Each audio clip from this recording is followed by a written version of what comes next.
ಅಮೃತ ಪರಮಾಮೃತ ಶರಣರ ಚರಿತಾಮೃತ ಅಮೃತ ಪರಮಾಮೃತ ಸಿದ್ಧ ಬೀರೇಶನ ಚರಿತಾಮೃತ ಅಮೃತ.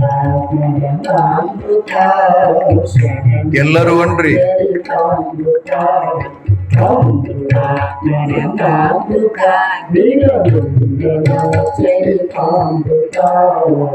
ಅಂತರಂಗದ ಅಮೃತ ಅಂತರನುಭವದಮೃತ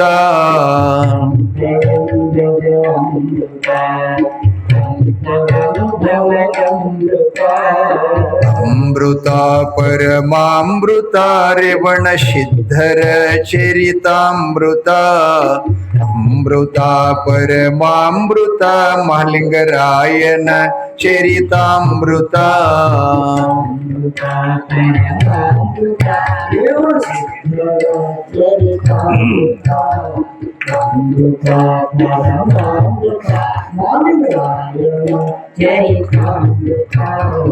ನೀತಿ ಪ್ರೀತಿ ಭಾವ ಭಕ್ತಿ ಸುರೇಶುವ ಕರುಣಾಮೃತ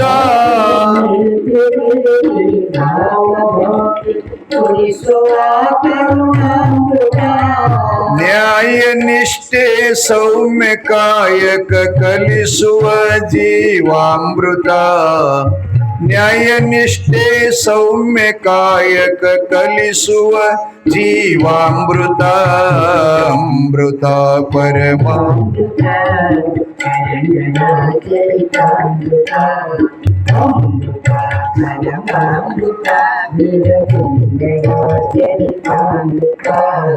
ಸಾವು ನೋವಿಗೆ ದಾರಿ ತೋರಿದ ನಿತ್ಯ ನೂತನದಮೃತ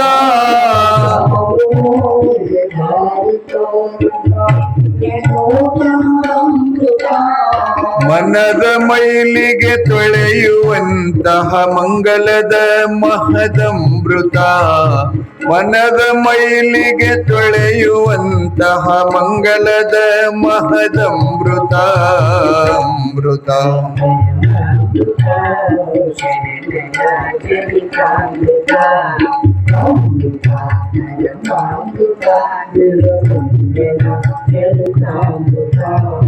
ಭಕ್ತಿಯೇ ಭಕ್ತ್ಯಾಮೃತ ಜ್ಞಾನವೇ ಜ್ಞಾನಾಮೃತ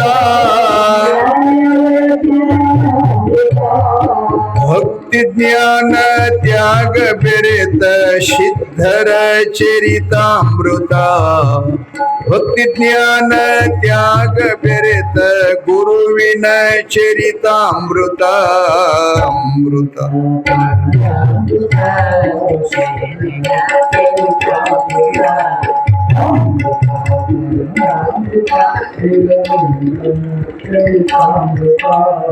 ಅಷ್ಟವರ್ಣ ಪಂಚಚಾರ್ಯ ಆರು ಸಲಗಳದಮೃತ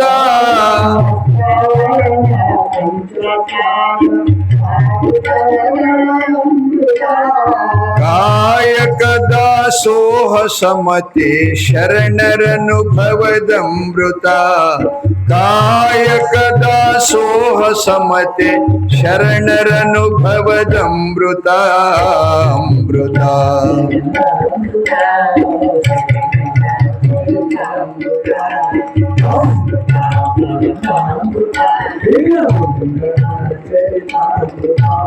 ಶರಣರ ಚರಿತಾಮೃತ ಸಿದ್ಧ ಬೀರೇಶನ ಚರಿತಾಮೃತ ಶರಣರ ಚರಿತಾಮೃತ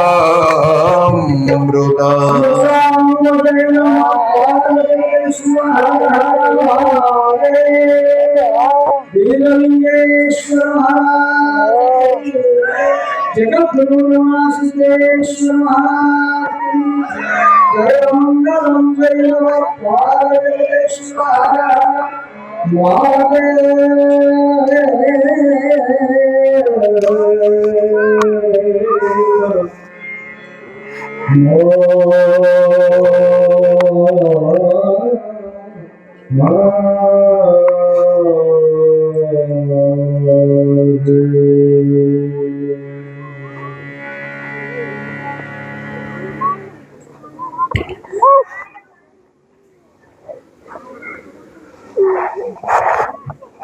ಮಹಾದೇವ.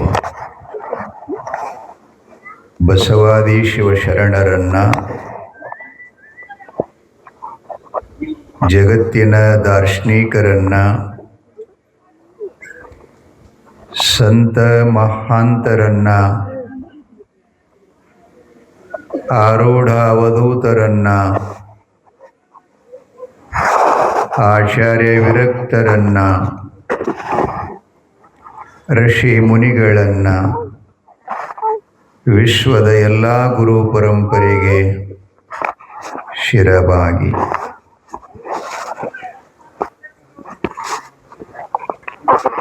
ಸದ್ಗುರು ಬೀರಲಿಂಗೇಶ್ವರರ ಪಾವನಕರವಾದಂಥ ಪುಣ್ಯಮಯವಾಗಿರುವಂಥ ಮುಕ್ತಿ ಪ್ರದಾಯಕವಾದಂಥ ಇಚ್ಛಿತ ಕಾಮನಾ ಪೂರ್ತಿ ಮಾಡುವಂಥ ಸಕಲ ದೋಷಗಳೆಲ್ಲ ಪರಿಹಾರ ಮಾಡುವಂಥ ವರಪುರಾಣ ಇದು. ಕೈಲಾಸದಲ್ಲಿ ನಿನ್ನೆ ಶಿವನ ಸೇವೆಯನ್ನ ಶಿವರ ಆರಾಧನವನ್ನ ಷೋಡೋಪಚಾರದ ಪೂಜೆಯೊಂದಿಗೆ ಭಕ್ತಿ ಸಲ್ಲಿಸುವಂಥ ಕಳವಿ ನಾರಾಯಣಗೌಡರಿಗೆ ದೋಷ ಬಂತು. ಇನ್ನೊಬ್ಬರಿಗೆ ನೋವನ್ನು ಉಂಟು ಮಾಡಿದ್ದರಿಂದ ಅವರಿಗೆ ದೋಷ ಬಂತು. ದೋಷದ ಪರಿಹಾರಕ್ಕಾಗಿ ಕಾಶಿ ಯಾತ್ರೆಗೆ ಹೋಗೋದು ಬಂತು. ಆದರೆ ಕಾಶಿ ಯಾತ್ರೆಯನ್ನು ತೀರಿಸಿಕೊಂಡು ಬರುವವರಿಗೆ ಪರಮಾತ್ಮನ ಸೇವೆಯನ್ನ ಯಾರಿಗೆ ಕೊಡಿಸ್ಬೇಕು ಅಂಥೇಳಿ ಆಲೋಚನೆ ಮಾಡ್ತಾನೆ, ಚಿಂತೆ ಮಾಡ್ತಾನೆ, ವಿಚಾರ ಮಾಡ್ತಾನೆ.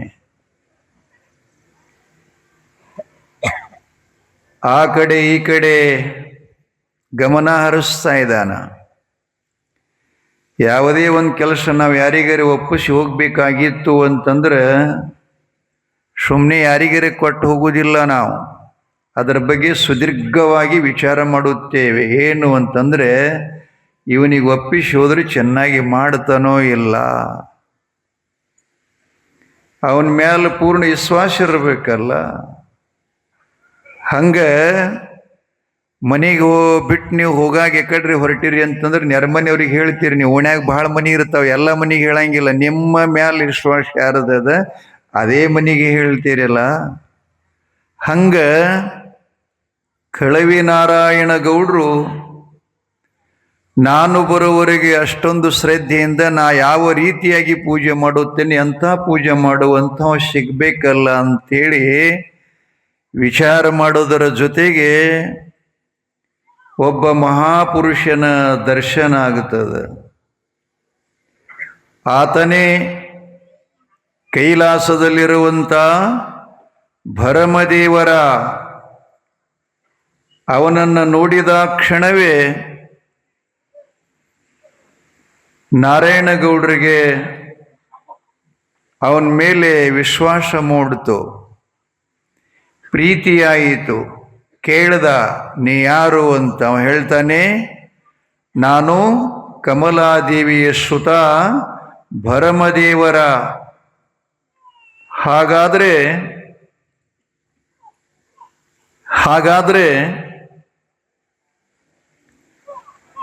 ಈ ನನ್ನ ಪರಮಾತ್ಮನ ಪೂಜೆಯನ್ನ ನಾನು ಕಾಶಿ ಯಾತ್ರೆ ತೀರಿಸ್ಕೊಂಡು ಬರಲಿಕ್ಕೆ 12 ವರ್ಷಗಳು ಗತಿಸ್ತಾವ. ಅಲ್ಲಿವರೆಗೆ ನೀನು ಪೂಜೆ ಮಾಡ್ತೀಯಾ ಅಂತ ಕೇಳ್ತಾನೆ. ಆಗ ಭರಮದೇವರು ಹೇಳ್ತಾನೆ, ಪೂಜೆ ಮಾಡುತ್ತೇನೆ, ಪರವಾಗಿಲ್ಲ. ಭಗವಂತನ ಪೂಜೆ ಮಾಡಬೇಕಾಗಿತ್ತು ಅಂತಂದ್ರೆ ಲಗ್ನ ಆಗ್ಲಾರ್ದನ್ನ ಮಾಡ್ಲಕ್ಕೆ ಬರುವುದಿಲ್ಲ. ನನಗೆ ವಿವಾಹ ಆಗಿಲ್ಲ, ಲಗ್ನ ಅಲಾರದವ್ರಿಗೆ ಯಾವ್ದಾದ್ರೆ ಚಾರ್ಜ್ದಾಗ ತಗೋತೀರಿ ಏನು?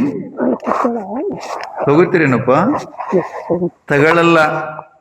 ಅವ್ರ ಟ್ಯಾಕ್ಸ್ ಚಲೋ ಇರ್ಲಿಕ್ಕೆ ತಗೊಳ್ಳಲ್ಲ, ಹೌದಲ್ಲ? ಅವ್ರು ಅದನ್ನ ಒಂದಕ್ಕರೆ ಸೀಮಿತವಾಗಿರಬೇಕು. ಗೃಹಸ್ಥಾಶ್ರಮರು ಸ್ವೀಕರಿಸಬೇಕು, ಬೇಡ ಒಂದು ಸನ್ಯಾಸಾಶ್ರಮರೇ ಸ್ವೀಕಾರ ಮಾಡಿರ್ಬೇಕು, 4 ಆಶ್ರಮಗಳಲ್ಲಿ. ಅಂದಾಗ ಮಾತ್ರ ಯಾವುದೇ ಕಾರ್ಯ ಮಾಡಲಿಕ್ಕೆ ಯೋಗ್ಯ. ಅಂದಾಗ ಕಳವಿ ನಾರಾಯಣ ಗೌಡ್ರು ಅಂತಾರ, ಮದುವೆ ಆಗಿಲ್ವಾ? ಹೌದು, ಇನ್ನೂ ನನ್ನ ಲಗ್ನ ಆಗಿಲ್ಲ ಅಂತಂದಾಗ ಆತ ಹೇಳ್ತಾನೆ,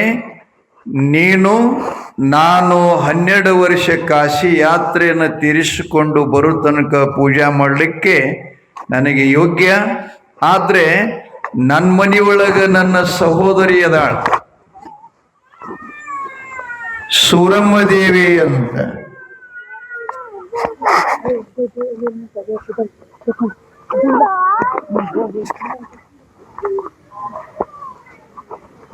ಅವ್ರವ್ರ ಮಕ್ಕಳಿಗೆ ಅವ್ರವ್ರಿಗೆ ತಾಯಿಯಂದ್ರ ತರಬೇಕ್ರಿ ಅವ್ವ. ಅಂದ್ರೆ ಅವರಿಗೆ ಸಮಾಧಾನ ಮಾಡ್ಲಿಕ್ಕೆ ನಿಮ್ಮ ಹತ್ರ ಅವ್ರಿಗೆ ಇಷ್ಟು ಪ್ರಸಾದ ಇರ್ತದೆ. ಇವೇನು ಹಾಕ್ಬೇಕು ಪ್ರಸಾದ? ಹಿಂಗೆ ತಗೊಂಡು ಹೋಗ್ಬೇಕಾಗ್ತದೆ ಮನೆ ಕಡೆ. ಅದರಾಗಿ ಈಗ ಹೆಣ್ಮಕ್ಳ ಮಕ್ಕಳ ಮೇಲೆ ಕಾಳಜಿ ಬಹಳ ಆಯಂದ್ರು. ಪಂಚಮಿಗೆ ಬಂದಿರ್ಬೇಕು ಅವರು. ಗಂಡಸ ಮಕ್ಕಳನ್ನು ಬಿಟ್ಟು ಅವ್ರನ್ನ ಬಹಳ ಪ್ರೀತಿ ಮಾಡ್ತಿರ್ತಾರೆ ತಾಯಿಯಂದ್ರು. ನಿಮ್ಮೂರಾಗಿಲ್ಲ, ನಮ್ಮೂರ ಕಡೆದು ಹೇಳ್ತೀನಿ ನಾ. ಮತ್ತೆ ಬೇಜಾರು ಮಾಡ್ಕೊಂಡ್ರಿ ಅಂತ ನನ್ನ ಮೇಲೆ. ಅವ ಛೌವತನ, ಇವ ಹಡಿಯತಾನ. ಮಗ ಛೌ ಅಂತಾನ, ಹರಿಲಿ ಮುದುಕಿ ಸೀರೆ ಅಂತಾನ. ಇವ ಮಗನ ಮಗ ಹಡಿ ಅಂತಾನ, ಹಳೆ ಅಂತಾನ, ಹಶ ಅಂತಾನ. ಕಡಿಬಾರ್ದು ನಮ್ಮ ಆಯಿಗಂತ ಇವ ಕಾಳಜಿ ಮಾಡೋರ್ನು ಮುದುಕಿ ಅವನ ಕಡೆ ಜಾಸ್ತಿ ಒಲವು ಇರ್ತದ್ರಿ. ಏನು ಮಾಡೋದು, ಸ್ವಭಾವೇ ಅದ. ಇರಲಿ. ವಿಷಯ ಲಗ್ನದ ವಿಚಾರ. ನಗರಿ ಪಟ್ಟಣದ ಗೌಡಶ್ಯಾಮಿಯಾಗಿರುವಂಥ ನೀವು ನೀರ್ಲೋಚನೆ ಅಂತ ಕರೆದಿರಿ, ಒಂದು ಕಡೆ ಪುರಾಣದಾಗ ಲಕ್ಷ್ಮಿ ಅಂತ ಕರೆದಾರೆ. ಅನೇಕ ರೀತಿಯಾಗಿ ಪುರಾಣಗಳನ್ನು ಬರ್ಕೊಂಡು ಬಂದಿದ್ದಾರೆ. ಆದರೂ ಎಲ್ಲ ಹಿರಿಯರ ಅನುಮತಿಯಂತೆ ಅಥವಾ ನೀವು ಬಳಸಿದಂಗೆ ನೀವು ನಾಟಕ ಆಟಗಳಲ್ಲಿ ನೋಡಿದಂಥ ಒಂದು ಸನ್ನಿವೇಶದ ಪ್ರಕಾರವಾಗಿ ನೀಲಲೋಚನೆ ಅನ್ನೋನು ಇವತ್ತು ದಿವಸದಲ್ಲಿ ಗದಗ ಜಿಲ್ಲೆ ಧಾರವಾಡ ತಾಲೂಕಿನ ಬೆಟಗೇರಿ ಗ್ರಾಮದ ದೈಗೊಂಡಗೌಡನ ಹೆಂಡತಿ ಹೆಸರು ಕೂಡ ನೀಲಲೋಚನೆ ಅದ. ಇವ್ರ ಹೆಸರು ನೀಲಲೋಚನೆ. ಆ ಯಮ್ಮ ಸೂರಮ್ಮ ದೇವಿ ಮೇಲೆ ಒಂದಿಷ್ಟು ಹೊಟ್ಟೆ ಕಿಚ್ಚ ಬೆಳೆದಿತ್ತು. ಮೊನ್ನೆ ನೋಡಿರಲ್ಲ, ನಿನ್ನಿಲ್ಲ ಮೊನ್ನೆ. ಧರ್ಮದ ಮಾತುಗಳು ಹೇಳಿದ್ರೆ ಕರ್ಮ ಕಟ್ಕೊಂಡಂಗ ಆಯ್ತ್ರಿ ಆಕಿಗೆ. ನನ್ನ ಮನೆಯೊಳಗೆ ಇದ್ಕೊಂಡು ಈಕಿನೇನು ನನಗೆ ಹೇಳ್ತಾಳ ಅಂತೇಳಿ ತಿಳ್ಕೊಂಡು ಏನಕ್ಕಿಗೆ ಮಾತ್ಸರ್ಯ ಹೊಟ್ಟೆ ಕಿಚ್ಚು ಭಾವದಿಂದ ನೀನು ಲಗ್ನನ ಮಾಡಿ ಕೊಡೋದಿಲ್ಲ ಅಂತಿದ್ಲಂತಿಕ್ಕಿ. ಯಾರಾದರೂ ಮನೆಗೆ ಸೂರಮ್ಮ ದೇವಿಯ ನೋಡಾಕ ಬರೋರಿದ್ರು ಅಂತಂದ್ರೆ ಈ ಹುಡುಗಿ ಸರಿ ಇಲ್ಲ ಅಂತೇಳಿ ತಿಳಂತಕ್ಕಿ. ತಾಯಿ ತಂದೆ ತೀರಿದ ಬಳಿಕ ಅಣ್ಣನ ಹೆಂಡತಿನೇ ತಾಯಿತನವನ್ನು ತುಂಬಿಕೊಡುವಂಥ ಸಂಸ್ಕೃತಿ ಭಾರತದು. ಅಂಥ ಯಮ್ಮ ಹೊಟ್ಟೆ ಕಿಚ್ಚಿನಿಂದ ಮಾಡಿ ಕೊಡಬಾರದಂತಕ್ಕಿನ ಭಾವಿತ್ತು. ಆದರೆ ದೈವ ಎಲ್ಲಿಗೆ ತಂತು ನೋಡಿ. ಚಂದನಗಿರಿಯ ಪುರದರಸ ಭರಮಭೂಪಾಲ ಆಕಾಶದಲ್ಲಿ ಬೆಳೀತಾ ಇದ್ದ ಶಿವಪಾರ್ವತಿಯರ ಮಧ್ಯದಲ್ಲಿ ಬಳಿಕ ದೈವ ಯೋಗ ಹೆಂಗಾತು ಅಂತಂದ್ರೆ ಇದಕ್ಕೆ ಯೋಗ ಅಂತ ಕರಿತಿರ್ತಾರೆ. ಯಾರು ಸಕ್ಕರೆ ಪುಡಿ ತಗೊಂಡು ಮನೆಗೆ ಉಡ್ಯಾಗ ಹಾಕಕ್ಕೆ ಬಂದಿಲ್ಲ, ಮಣಿ ಮೇಲೆ ಕುಡಿಸ್ಕೊಂಡು ನೋಡಕ್ ಬಂದಿಲ್ಲ. ಆದರೂ ಕಾಶಿ ಯಾತ್ರೆಯ ದೋಷ ಪರಿಹಾರದ ನಿಮಿತ್ತವಾಗಿ ನಾರಾಯಣಗೌಡರು ತನ್ನ ಮಗಳನ್ನೇ, ತಮ್ಮ ತಂಗಿಯನ್ನ, ಸಹೋದರಿಯನ್ನ ಭರಮದೇವರಿಗೆ ಕೊಡುವಂತ ಪ್ರಸಂಗ ಒದಗಿ ಬಂತು. ಶಿವಯೋಗ ಬಂತು, ಶುಭ ಕಾರ್ಯ ಜರುಗುವ ಒಳ್ಳೆ ಕಾಲ ಒದಗಿ ಬಂತು. ಆವಾಗ ಅವ್ರಿಗೇನು ಕಡಿಮೆ ಇದ್ದಿತ್ತಿಲ್ಲ. ಎಲ್ಲ ಗಣಾಧೀಶರ ಮಧ್ಯದಲ್ಲಿ ಶಿವನ ಸನ್ನಿಧಾನದಲ್ಲಿ ಒಡ್ಡೋಲಗದಲ್ಲಿ ಸೂರಮ್ಮ ದೇವಿ ಮತ್ತು ಭರಮದೇವರ ಲಗ್ನ, ಸಕಲ ಮುನಿ ಪುಂಗವರ ಮಧ್ಯದಲ್ಲಿ, ಕಿನ್ನರ ಕಿಂಪುರುಷ ಗಂಧರ್ವರ ಮಧ್ಯದಲ್ಲಿ ಅವರ ಶುಭ ವಿವಾಹವನ್ನ ಮಾಡಿ, ಗಿರಿಜಾ ಕಲ್ಯಾಣಿಯಂತೆ ಶಿವಪಾರ್ವತಿಯರಂತೆ ಭರಮದೇವರ ಹಾಗೂ ಸೂರಮ್ಮ ದೇವಿಯು ಹಂಗಾತು ಅಂತಂದ್ರೆ ಮುತ್ತಿನ ಮೂಗುತಿಗೆ ಹರಳ ಕೂಡಿಸಿದಂತೆ ಆಯಿತು, ಹರಳ ಜೋಡಿಸಿದಂತೆ ಆಯಿತು. ಈಕೆಯು ಕೂಡ ಸದ್ಗುಣ ಸಂಪನ್ನಳು, ಸುಶೀಲಳು, ಪತಿಭಕ್ತಿ ಪಾರಾಯಣಳು, ಪತಿವ್ರತ ಶಿರೋಮಣಿಯಳು, ಸರ್ವ ಗುಣಗಳಿಂದ ಮುಕ್ತಳಾಗಿರತಕ್ಕಂಥ ಸೂರಮ್ಮ ದೇವಿಯನ್ನ ಭರಮದೇವರಿಗೆ ಶುಭ ವಿವಾಹ ಜರುಗಿತ್ತು. ಶಿವಪಾರ್ವತಿಯರು ಆಶೀರ್ವಾದ ಮಾಡಿದ್ದರು. ಎಲ್ಲ ಋಷಿಗಳು ಕೂಡ ಸಂತೋಷಪಟ್ಟರು. ಆ ಬಳಿಕ ಶಿವನು ಹೇಳುತ್ತಾನೆ, ಭರಮ, ಹೇ ಭರಮದೇವರ, ಸೂರಮ್ಮನೊಂದಿಗೆ ನೀನು ಕ್ಷಿತಿಯೊಳಗೆ ಅಧಿಕವಾದಂಥ ಕೃಷ್ಣಾ ನದಿಯ ಎಡದಂಡೆಯಾಗಿರತಕ್ಕಂಥ ಒಂದು ಪವಿತ್ರವಾದಂಥ ಭೂಮಿ ಇದೆ. ಅಲ್ಲಿ ಹೋಗಿ ನೀನು ದಂಪತಿ ಸಮೇತವಾಗಿ ಪ್ರಜೆಗಳ ಪಾಲನ, ಪಶುಪಾಲನ, ಭೂರಕ್ಷಣ ಮತ್ತು ನೀರ ಅನ್ನಗಳ ಅರವಟ್ಟಿಗೆ, ಶಿವಚಿಂತನ, ಶಿವಧ್ಯಾನ, ಗುರುಮೂರ್ತಿಗಳನ್ನು ಕರೆಸಿಕೊಂಡು ಯಾವಾಗಲೂ ಪುರಾಣ ಪುಣ್ಯಕಥೆಗಳು, ಸದಾಚಾರದಲ್ಲಿ ನೀನು ಬದುಕಿದ್ದೀಯಾದರೆ ನೀ ಇರುವಂಥ ಸ್ಥಳಕ್ಕೆ ಅದಕ್ಕೆ ಕೈಲಾಸ ಮಾಡುವ ಅನುಗ್ರಹ ಆಶೀರ್ವಾದ ನನ್ನದು ಭರ್ಮಭೂಪಾಲ ಅಂಥೇಳಿ ಶಿವನು ಆಶೀರ್ವಾದ ಮಾಡ್ತಾನೆ. ಆಶೀರ್ವಾದ ತೆಗೆದುಕೊಂಡು ಸೂರಮ್ಮನನ್ನು ಕರೆದುಕೊಂಡು ಶಿವನು ಅನುಗ್ರಹಿಸಿದಂತೆ ಎಲ್ಲ ಕಾರ್ಯವನ್ನ ಒಂದು ಚೂರು ಸಹಿತ ಅದು ಕಡೆಗಾಣಿಸದೆ ಅತ್ಯಂತ ಭಯಭಕ್ತಿಯಿಂದ ಸ್ವೀಕರಿಸಿ ಆ ಭೂಮಿಯನ್ನ ಆಳುವುದು, ಅಲ್ಲಿ ನಡೀತಕ್ಕಂಥ ಸತ್ಕಾರ್ಯ ನೋಡಿ ಶಿವನೇ ಪ್ರತ್ಯಕ್ಷವಾಗಿ ಮತ್ತೆ ಆ ಪಟ್ಟಣಕ್ಕೆ ಆಗಮಿಸಿ ಆ ಭೂಮಿಗೆ ಅವರೇ ಚಂದ ಸುಂದರವಾಗಿ ಕಾರ್ಯ ನೆರವೇರಿಸಿಕೊಟ್ಟಿದೆ ಅಂತೇಳಿ ಅವ ವಾಸಿಸುವ ಸ್ಥಳಕ್ಕೆ, ಭೂಮಿಗೆ ಚಂದನಗಿರಿ ಅಂತ ಹೆಸರಿಟ್ಟು ಹರಿಸಿ ತಾನು ನಿರ್ಗಮನ ಮಾಡ್ತಾನೆ. ಸೂರಮ್ಮ ದೇವಿ ಹೋಗಾಗ ಸಕಲ ದೇವತೆಯರು ಕೂಡ ಆಕೆಗೆ ಆಶೀರ್ವಾದ ಮಾಡ್ತಾರೆ. ಅಮ್ಮ, ಚೆನ್ನಾಗಿ ಬಾಳು, 100 ವರ್ಷಗಳ ಕಾಲ ಬದುಕು, ನಿನ್ನ ಸೌಭಾಗ್ಯದ ಸಿರಿ ಎಂದೂ ಅಳಕದಂತೆ ಆಗಲಿ ಅಮ್ಮ ಅಂಥೇಳಿ ಅವ್ರ ಆಶೀರ್ವಾದ ಮಾಡ್ತಾರೆ. ಹೆಣ್ಣು ಮಕ್ಕಳು ಗಂಡನ ಮನೆಗೆ ಹೋಗುವ ಸಂಭವದಲ್ಲಿ ನಮ್ಮ ವಿಜಯಪುರ ಜಿಲ್ಲೆ ಈಗ ನೂತನವಾಗಿರುವಂಥ ಚಡಚಣ ತಾಲೂಕಿನ ಒಬ್ಬ ಜಾನಪದ ಕಲಾವಿದಾಗಿ ಹೋಗಿದ್ದಾನೆ. ಅವನ ಹೆಸರು ಶಿಂಪಿ ಲಿಂಗಣ್ಣವರು ಅಂತ ಇದೆ. ಅವರು ಒಂದು ಗೀತೆಯನ್ನು ಬರೆದಾರೆ, ಜಾನಪದ. ಇಷ್ಟು ಸುಂದರ ಬರೆದಾರಿ. ಆ ಪದ್ಯದ 6 ನುಡಿಗಳು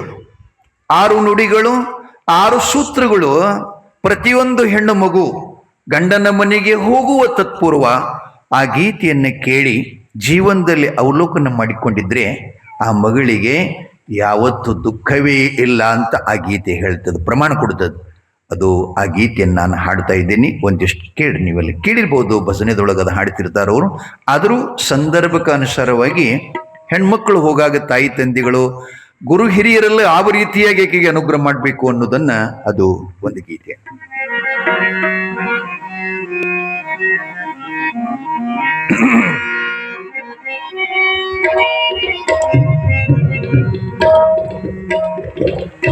ಎರಡು ಹಚ್ಚಿದೆ, ತಬಲಾನು ಎರಡದು, ಭಾಳ ಎತ್ತರ ಆಗ್ತದೆ ನೋಡ್ರಿ. ಆ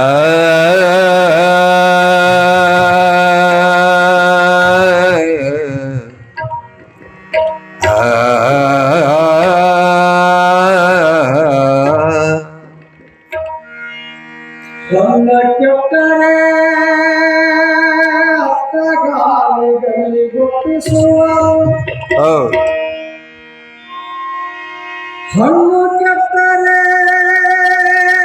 ತಿಪ್ಪಿಗೆ ಸೆಗೆಯುವರು, ಹಣ್ಣು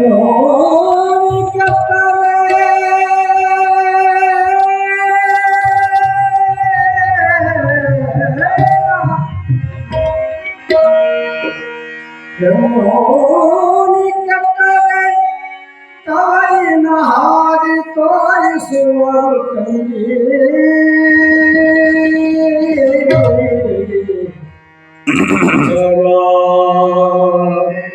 ಎಚ್ಚರ ಎಚ್ಚರ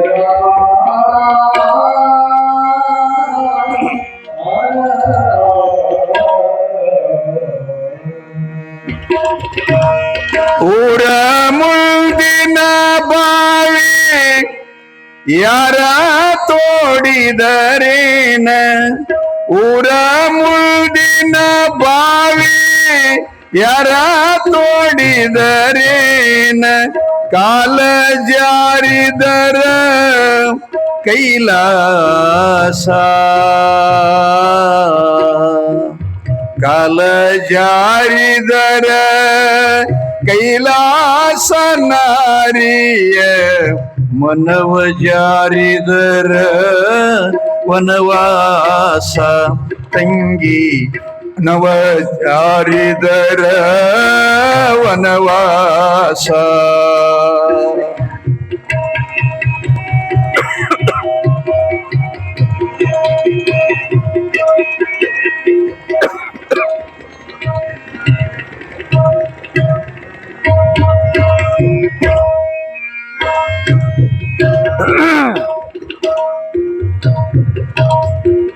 ತನ್ನಂತೆ ನೋಡಿದರ ಬಿನ್ನಿಲ್ಲ ಬೇದಿಲ್ಲ ತನ್ನಂತೆ ನೋಡಿದರ ಬಿನ್ನಿಲ್ಲ ಬೇದಿಲ್ಲ ತನ್ನಂತೆ ತಾನ ಮಗಳಂಗ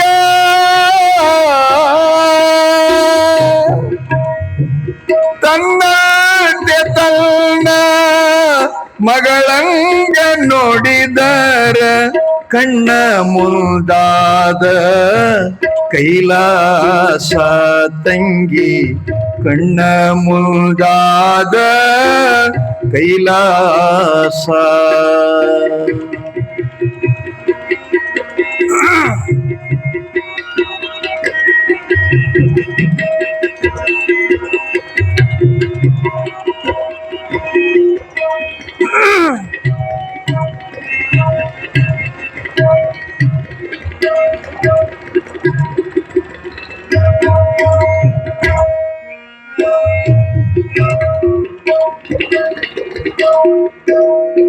ಬಂಗಾರದ ಬಳಿ ಉಟ್ಟು ಬಡವರನ ಬೈಬ್ಯಾಡ ಬಂಗಾರದ ಬಳಿ ಉಟ್ಟು ಬಡವರನ ಬೈಬ್ಯಾಡ ಬಂಗಾರ ನಿನಗ ನಿಜವಲ್ಲ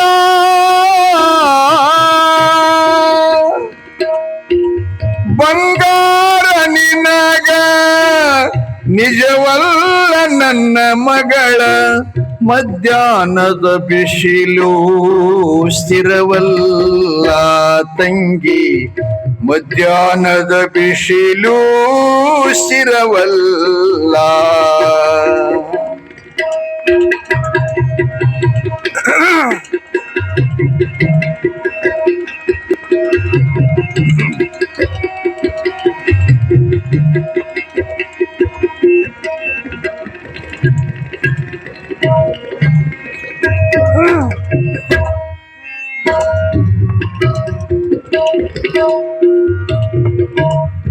ಕರಿಸೀರೆ ಉಡಬೇಡ ಕಡಿವಾಣ ಬಿಡಬೇಡ ಕರಿಸೀರೆ ಉಡಬೇಡ ಕಡಿವಾಣ ಬಿಡಬೇಡ ನಡುವಾಣ್ಯಗ ನಿಲ್ತು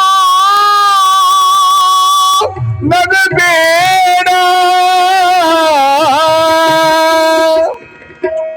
ನಡು ಮನೆಯಾಗ ನಿಲ್ತು ನೀ ನಗಬೇಡ ನನ್ನ ತಂಗಿ ಹೊನ್ನುಟಿ ಗ್ರಾಮಕ್ಕ ಕೆಟ್ಟ ಹೆಸರು ತರಬ್ಯಾಡ ತವರಿಗೆ ಮಾತು ತರಬ್ಯಾಡ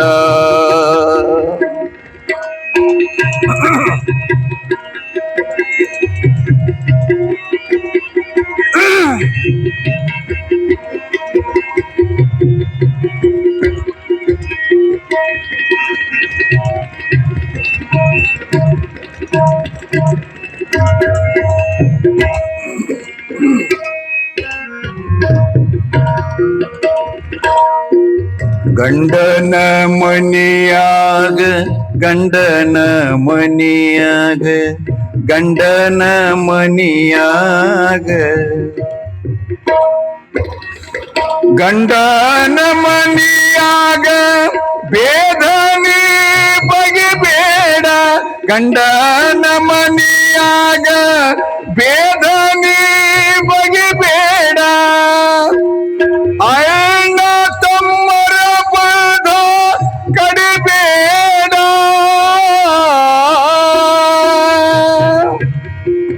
ಅಣ್ಣ ತಮ್ಮರ ಪದ ಕಡಿಬೇಡ ನನ್ನ ತಂಗಿ ತುಂಬಿದ ಮನಿಯ ಒಡಿಬ್ಯಾಡ ಚಂದಾಗಿದ್ದ ಮನಿಯ ಒಡಿಬ್ಯಾಡ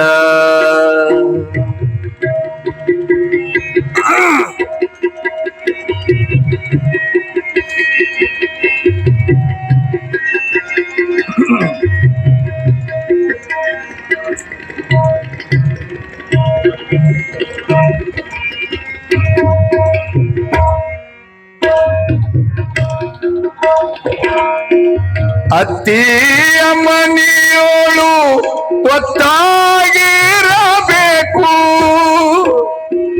ಅತ್ತಿಯ ಮನೆಯೋಳು ಒತ್ತಾಗಿರಬೇಕು ಹೊತ್ತಾಗಿ ನೀಡಿದರೆ ಉಣಬೇಕು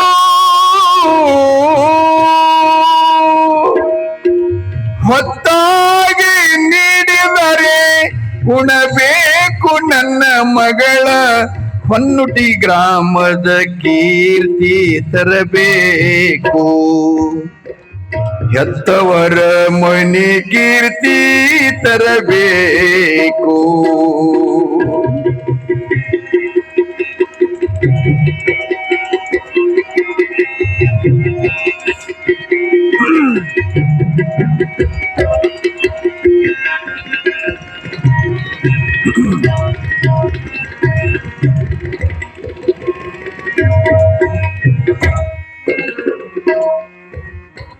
ಕೊನೆಗೆ ಹೇಳ್ತಾರೆ ಅವ್ರಿಗೊಂದು ಮಾತು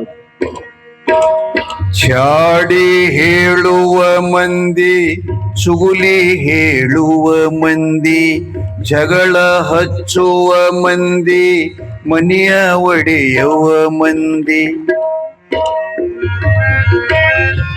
ಚಾಡಿ ಹೇಳುವ ಮಂದಿ ಜಗವೇ ತುಂಬ್ಯಾರ ತಂಗಿ ಚಾಡಿ ಹೇಳುವ ಮಂದಿ ಓಣ್ಯಾಗ ತುಂಬ್ಯಾರ ತಂಗಿ ಅವರಿವರ ಮಾತು ನೀ ಕೇಳ್ಬೇಡ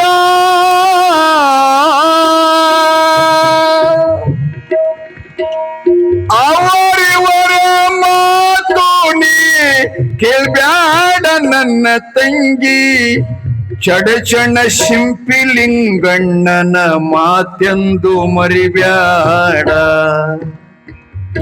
ಚಡಚಣ ಶಿಂಪಿಲಿಂಗಣ್ಣನ ಮಾತೆಂದು ಮರಿಬ್ಯಾಡ ಬಂಗಾರದ ಬಸವನ ಹೆಂಡತಿ ನೀಲಮ್ಮ ಬಂಗಾರದ ಬಸವನ ಹೆಂಡತಿ ನೀಲಮ್ಮ ರಂಗೋಲಿ ಮುತ್ತು ಹಿಡ್ಕೊಂಡು ರಂಗೋಲಿ ಮುತ್ತು ಹಿಡಕೊಂಡು ಕೈಲಸದ ಲಿಂಗಕ್ಕ ಆರುತಿ ಬೆಳಗ್ಯಾಳ ಅಮ್ಮ ಲಿಂಗಕ್ಕ ಆರುತಿ ಬೆಳಗ್ಯಾಳ ತಂಗಿ ಮನವ ಜಾರಿದರ ವನವಾಸ ತಂಗಿ ಮನವ ಜಾರಿದರ ವನವಾಸ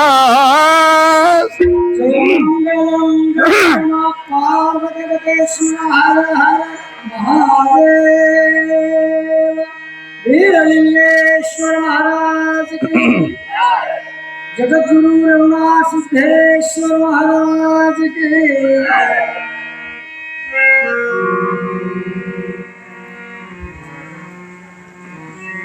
ಬಹುಸುಂದರ ಉಪದೇಶಪರವಾದಂಥ ಹಾಡು. ಊರ ಮುಂದಿನ ಬಾವಿ ಯಾರ ತೋಡಿದಾರೇನು? ಎಲ್ಲರ ನೀರು ತರವ್ರ ಒಯ್ಯವ್ರ ಜಗ್ಗವ್ರ. ಈಗೆಲ್ಲ ಸರ್ಕಾರ ಸ್ವಲ್ಪ ಭಾಳ ನಮಗೆಲ್ಲ ಅನುಕೂಲ ಮಾಡ್ಯದಲ್ಲ. ನೀರಿನ ಟ್ಯಾಂಕ್ ಕಟ್ಟಿ ಮನೆ ಮನೆಗೆಲ್ಲ ನಳಗಳ ಯೋಜನೆ ಹಾಕ್ಕೊಂಡಿದ್ದ. ಹಿಂದಿನ ಸಂಸ್ಥಾನಗಳಲ್ಲಿ ಊರಲ್ಲಿ ಓಣಿ ಒಳಗೆ ಒಂದೊಂದು ಬಾವಿಗಳಿರ್ತಿದ್ದು. ಈಗಲೂ ಇರ್ಬೋದು ಬಹುಶಃ. ಆ ಬಾವಿಗಳಿಂದೇ ಜಗ್ಗಿ ನೀರು ತರಬೇಕು ಹಗ್ಗ ತಗೊಂಡು. ಅವ್ರು ಹೇಳ್ತಾನೆ ಶಿಂಪಿಲಿಂಗನ ಗೆಳೆಯನ ಮಗಳೊಬ್ಬಳು ಗಂಡನ ಮನೆಗೆ ಹೋಗಾಗ ಅವನ ಮನೆಗೆ ಬಂದು ನಮಸ್ಕಾರ ಮಾಡಿದ್ಲಂತ. ಚಿಕ್ಕಪ್ಪ ನಾನು ಗಂಡ ಕರ್ಯಾಕ ಬಂದನ, ಹೋಗ್ತೀನಿಯಪ್ಪ ಆಶೀರ್ವಾದ ಮಾಡು ಅಂದಾಗ ಶಿಂಪಿಲಿಂಗಣ್ಣವ್ರಿಗೆ ಗೀತನ್ನು ಹೇಳ್ತಾರೆ, ತಂಗಿ ಹೋಗಿ ಬಾ, ಆದರೆ ಇವು 6 ಮಾತುಗಳನ್ನು ಗಮನದಲ್ಲಿಟ್ಕೋಬೇಕಮ್ಮ. ಊರ ಮುಂದಿನ ಬಾವಿ ಯಾರ ತೋಡಿದರೇನ? ಅತ್ತೆ ಮನೆ ಸೊಸೆಯಾಗಿ ಮನೆ ಕೆಲಸ ಮಾಡತಕ್ಕಂಥ ಸಮಯದಲ್ಲಿ ಬಾವಿ ಒಳಗೆ ಕಾಲ ಜಾರಿದ್ರೆ ಸ್ವರ್ಗ ಆಗ್ತದ. ಯೋಧನೊಬ್ಬ ರಣರಂಗದಲ್ಲಿ ವೈರಿ ಕೈ ಒಳಗೆ ಗುಂಡಾಕಿಸ್ಕೊಂಡು ಸತ್ತ ಅಂದ್ರೆ ಸ್ವರ್ಗ ಆಗ್ತದೆ. ಹಾಗೆ ಅತ್ತಿ ಮನೆಯೊಳಗೆ ನೀನು ಮನೆ ಕೆಲಸ ಮಾಡುವ ಸಮಯದಲ್ಲಿ ನೀನು ಹಿಂಗೇನಾದರೂ ಘಟನೆ ಘಟಿಸ್ತಂದ್ರೆ ಸ್ವರ್ಗ ಆಗ್ತದ. ಆದ್ರೆ ಅದೇ ಕಾಲನ್ನ ಜಾರದೆ ಮನಸ್ಸು ಜಾರಿತ್ತು ಅಂತಂದ್ರೆ ಜೀವನ ಪರ್ಯಂತ ವನವಾಸವ ಅಂತ ಹೇಳ್ತಾನ. ವನವಾಸ ಅಂತ ಹೇಳ್ತಾನ. ಅಮ್ಮ, ಜೀವನ ಅಂದ್ರೆ ಇದು ಮುಳ್ಳಿನ ಹಾಸಿಗೆನೂ ಹೌದು, ಹೂವಿನ ಹಾಸಿಗೆನೂ ಹೌದು. ಧರ್ಮ ತಪ್ಪಿದರೆ ಮುಳ್ಳ, ಧರ್ಮ ಸ್ವೀಕರಿಸಿದರೆ ಹೂವ ತಂಗಿ ಅಂತ ಹೇಳ್ತಾನ. ತನ್ನಂತೆ ನೋಡಿದರೆ ಬೆನ್ನಿಲ್ಲ ಬೇದಿಲ್ಲ, ತನ್ನಂತೆ ತನ್ನ ಮಗಳಂಗ ನೋಡಿದರೆ ಕಣ್ಯ ಮುಂದಾದ ಕೈಲಾಸ. ಎಂತ ಮಾತು ಹೇಳ್ತಾನ. ಎರಡನೇದು ಸಿರಿ ಸಂಪದ. ಇವೆರಡು ಬರ್ತಾವ ಹೋಗ್ತಾವ, ಇವು ಖಾಯಂ ಇರವಲ್ಲ. ಯಾಕಂದ್ರೆ ಶರಣರು ಹಾಡ್ಕೊಂಡು ಬಂದಿದ್ದಾರೆ, ಸಂಸಾರ ಎಂಬುವುದೊಂದು ಗಾಳಿಯ ಸೊಡರು, ಸಿರಿ ಎಂಬುದು ಸಂತಿ ಮಂದಿದ್ದಂಗಂತ್ರಿ. ಮನೆಯಾಗೇನು ಸಂಪತ್ತಿದೆಯಲ್ಲ, ಇದು ಸಂತೆಗೆ ಕೂಡಿದ ಜನರ ಹಾಗೆ. ಸತ್ತವರ ಮಣ್ಣು ಕುಡ್ಲಿಕ್ಕೆ ಹೋದ ಸ್ಮಶಾನ ಮಂದಿ ಹೆಂಗ. ಈಗ ಪುರಾಣಕ್ಕೆ ಬಂದಿರಲ್ಲ, ನೀವು ಇರುವಂದ್ರೆ 1 ಗಂಟೆದಾಗ ಇರ್ತೀರಿ, ಏನ್ ಹಸ್ಕೊಂಡು ಕೂತಾನ ಅವನ ಹೇಳಿ ಅಂತ ಎದ್ದು ಬಿಡ್ತೀರಿ. ಖಾಯಮಲ್ಲಿ ಲಿಂಗಣ್ಣವ್ರು ಹೇಳ್ತಾರೆ, ಬಂಗಾರದ ಬಳಿ ಉಟ್ಟು ಬಡವರನ ಬಿಂಕದಿಂದ ಮಾತಾಡ್ಬೇಡಮ್ಮ, ಇದು ಮಧ್ಯಾಹ್ನದ ಬಿಸಿಲ ಅಂತ ಹೇಳಿ. ಏ ಪುಟ್ಟ, ಚಂದ ಕಾಣಿಸ್ಲಿರ್ತದೆ ಆಕೆ, ಯಾಕೆ ಹರಡಲ್ಲಿ ನೋಡ್ಬೇಡ, ನನಗ್ ನೋಡ್ರಿ. ಏನ್ ನಾನು ಹಂಗ ಕುಣಿಯತ್ರಿ?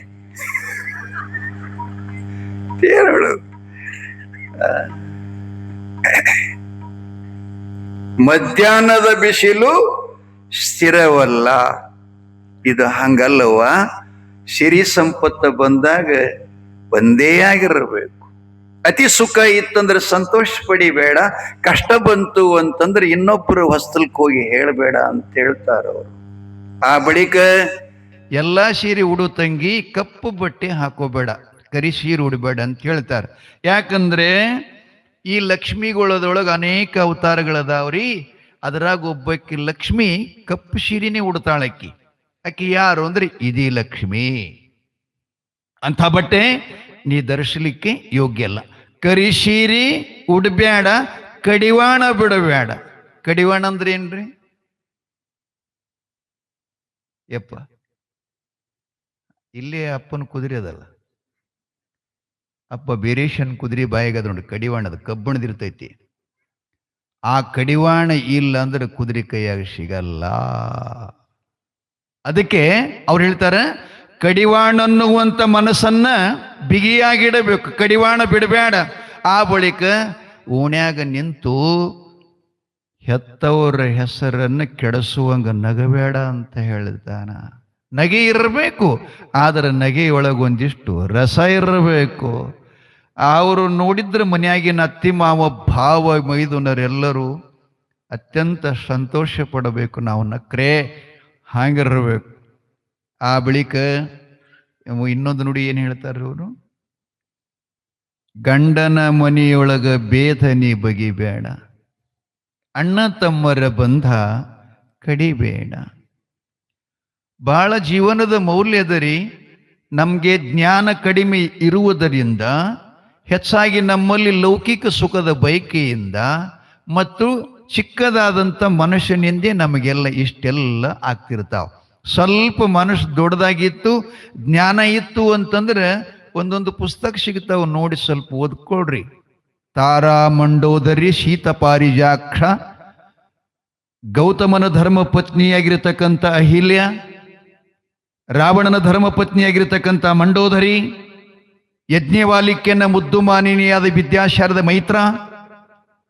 ನೋಡ್ಬೇಕು ಅವ್ರ ಜೀವನ. ಒಂದಿಷ್ಟು ತಾಯಿಂದ್ರಾಗಿರ್ತಕ್ಕಂಥವ್ರು ಬರೀ ಮೊಬೈಲ್ ನೋಡಬಾರ್ದು, ಟಿ ವಿ ನೋಡಬಾರ್ದು. ಇದನ್ನು ನೋಡಿದರೆ ಬದುಕು ಬಂಗಾರ ಆಗ್ತದೆ, ಬದುಕು ಸ್ವರ್ಗ ಆಗ್ತದೆ, ಬದುಕು ಸುಗಮವಾಗಿ ಸಾಗಲಿಕ್ಕೆ ನಮಗೆ ಸಾಧನ ಚತುಷ್ಟಿ ಗೊತ್ತಾಗ್ತದೆ. ನೋಡ್ಬೇಕು. ಬೇದನಿ ಬಗಿಬೇಡ, ಅಣ್ಣ ತಮ್ಮರ ಬಂಧ ಕಡಿಬೇಡಮ್ಮ.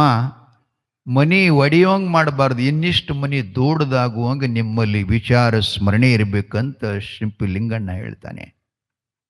ಆ ಬಳಿಕ ಅತ್ತೆಯ ಮನಿಯಾಗ ಇದನ್ನ ಯಾಕೆ ಹೇಳ್ತೀವಿ ಅಂದ್ರೆ, ಅಮ್ಮ ನೀವು ನಡೆಯಕ್ಕೆ ಹೋದಂಥ ಮನೆಯೊಳಗೆ ಅತ್ತಿ ಇರ್ತಾಳಲ್ಲ, ನೀವು ಒಂದ್ಸಲ ಮುಂದೆ ಅತ್ತೆ ಆಗೋರನಿಲ್ಲ ಆಗ್ತಿರಲ್ಲ. ಅಂದ ಬಳಿಕ ನಮ್ಮ ಪೂರ್ವಜರ ಸಂಸ್ಕೃತಿಯನ್ನ ನಾವು ಕಾಕೊಂಡು ಹೋಗ್ಬೇಕ ಬೇಡ? ನೀವು ಎಷ್ಟು ಅತ್ತಿ ಮಾವಂದರಿಗೆ ತಾಯಿ ತಂದೆಗಳಂತ ಭಾವಿಸ್ಕೊಂಡು ಪೂಜ್ಯ ಭಾವನೆದಿಂದ ಇರ್ತೀರಲ್ಲ, ನಿಮ್ಮ ಮನೆಗೆ ಹಿಂದೆ ಬರೋರು ಸಹಿತ ನಮ್ಮ ಮನ್ಯಾಗ ಹಿಂಗ ಪದ್ಧತಿ ಐತಿ, ನಾವು ವಂಚಿತರಾಗಿರೋದು ಸರಿಯಲ್ಲ ಅಂತೇಳಿ ಅವರು ನಮ್ಮ ಸಂಸ್ಕೃತಿಯಂತೆ ಬದುಕಬೇಕು.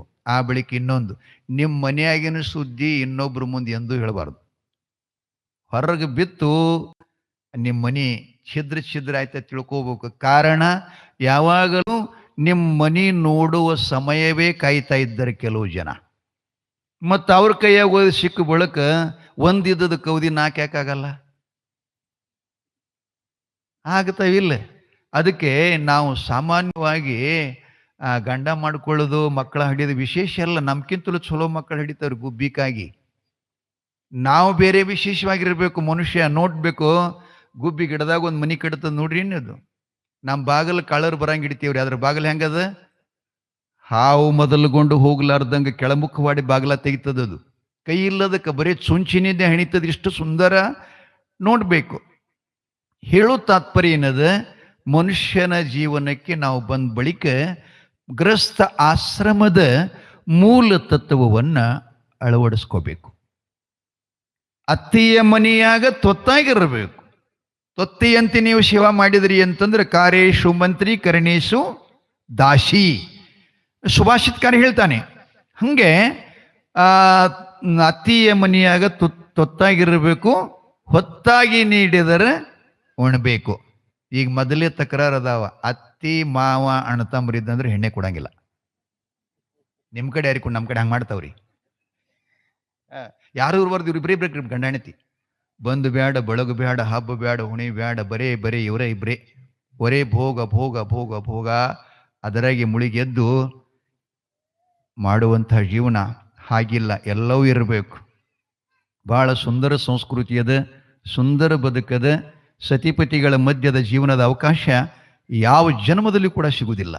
ಆದರೆ ಅದನ್ನು ಅರ್ಥ ಮಾಡ್ಕೋಬೇಕು. ರಾಮ 14 ವರ್ಷ ವನವಾಸಕ್ಕೆ ಹೋದ್ರೆ ಸೀತಾಗಿ ಏನಾಗತಿ ಬಿದ್ದಿತ್ತು ಹೋಲಿಕೆ ಹೇಳಿ ನೋಡೋಣ.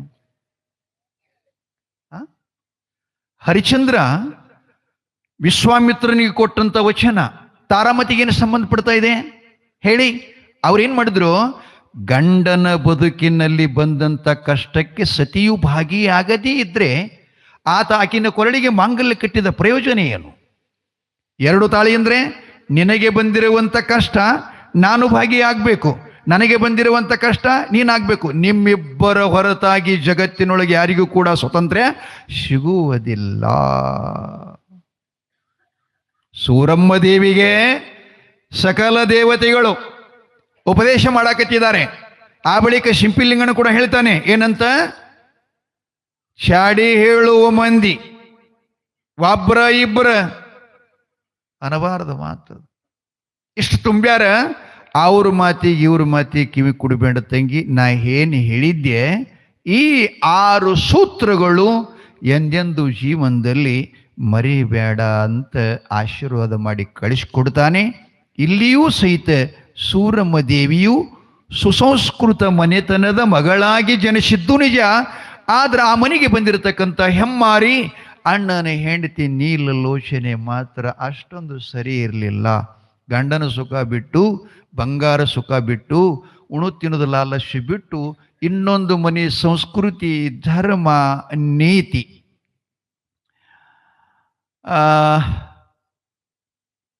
ನಿಜಗುಣವ್ರ ಶಾಸ್ತ್ರದಾಗ ಒಂದು ಮಾತು ಬರ್ತದೆ. ನೀತಿ ಕ್ರಿಯಾ ಸ್ಥಳದ 14ನೇ ಪದದೊಳಗೆ ಹೇಳ್ತಾರೆ ಅವರು.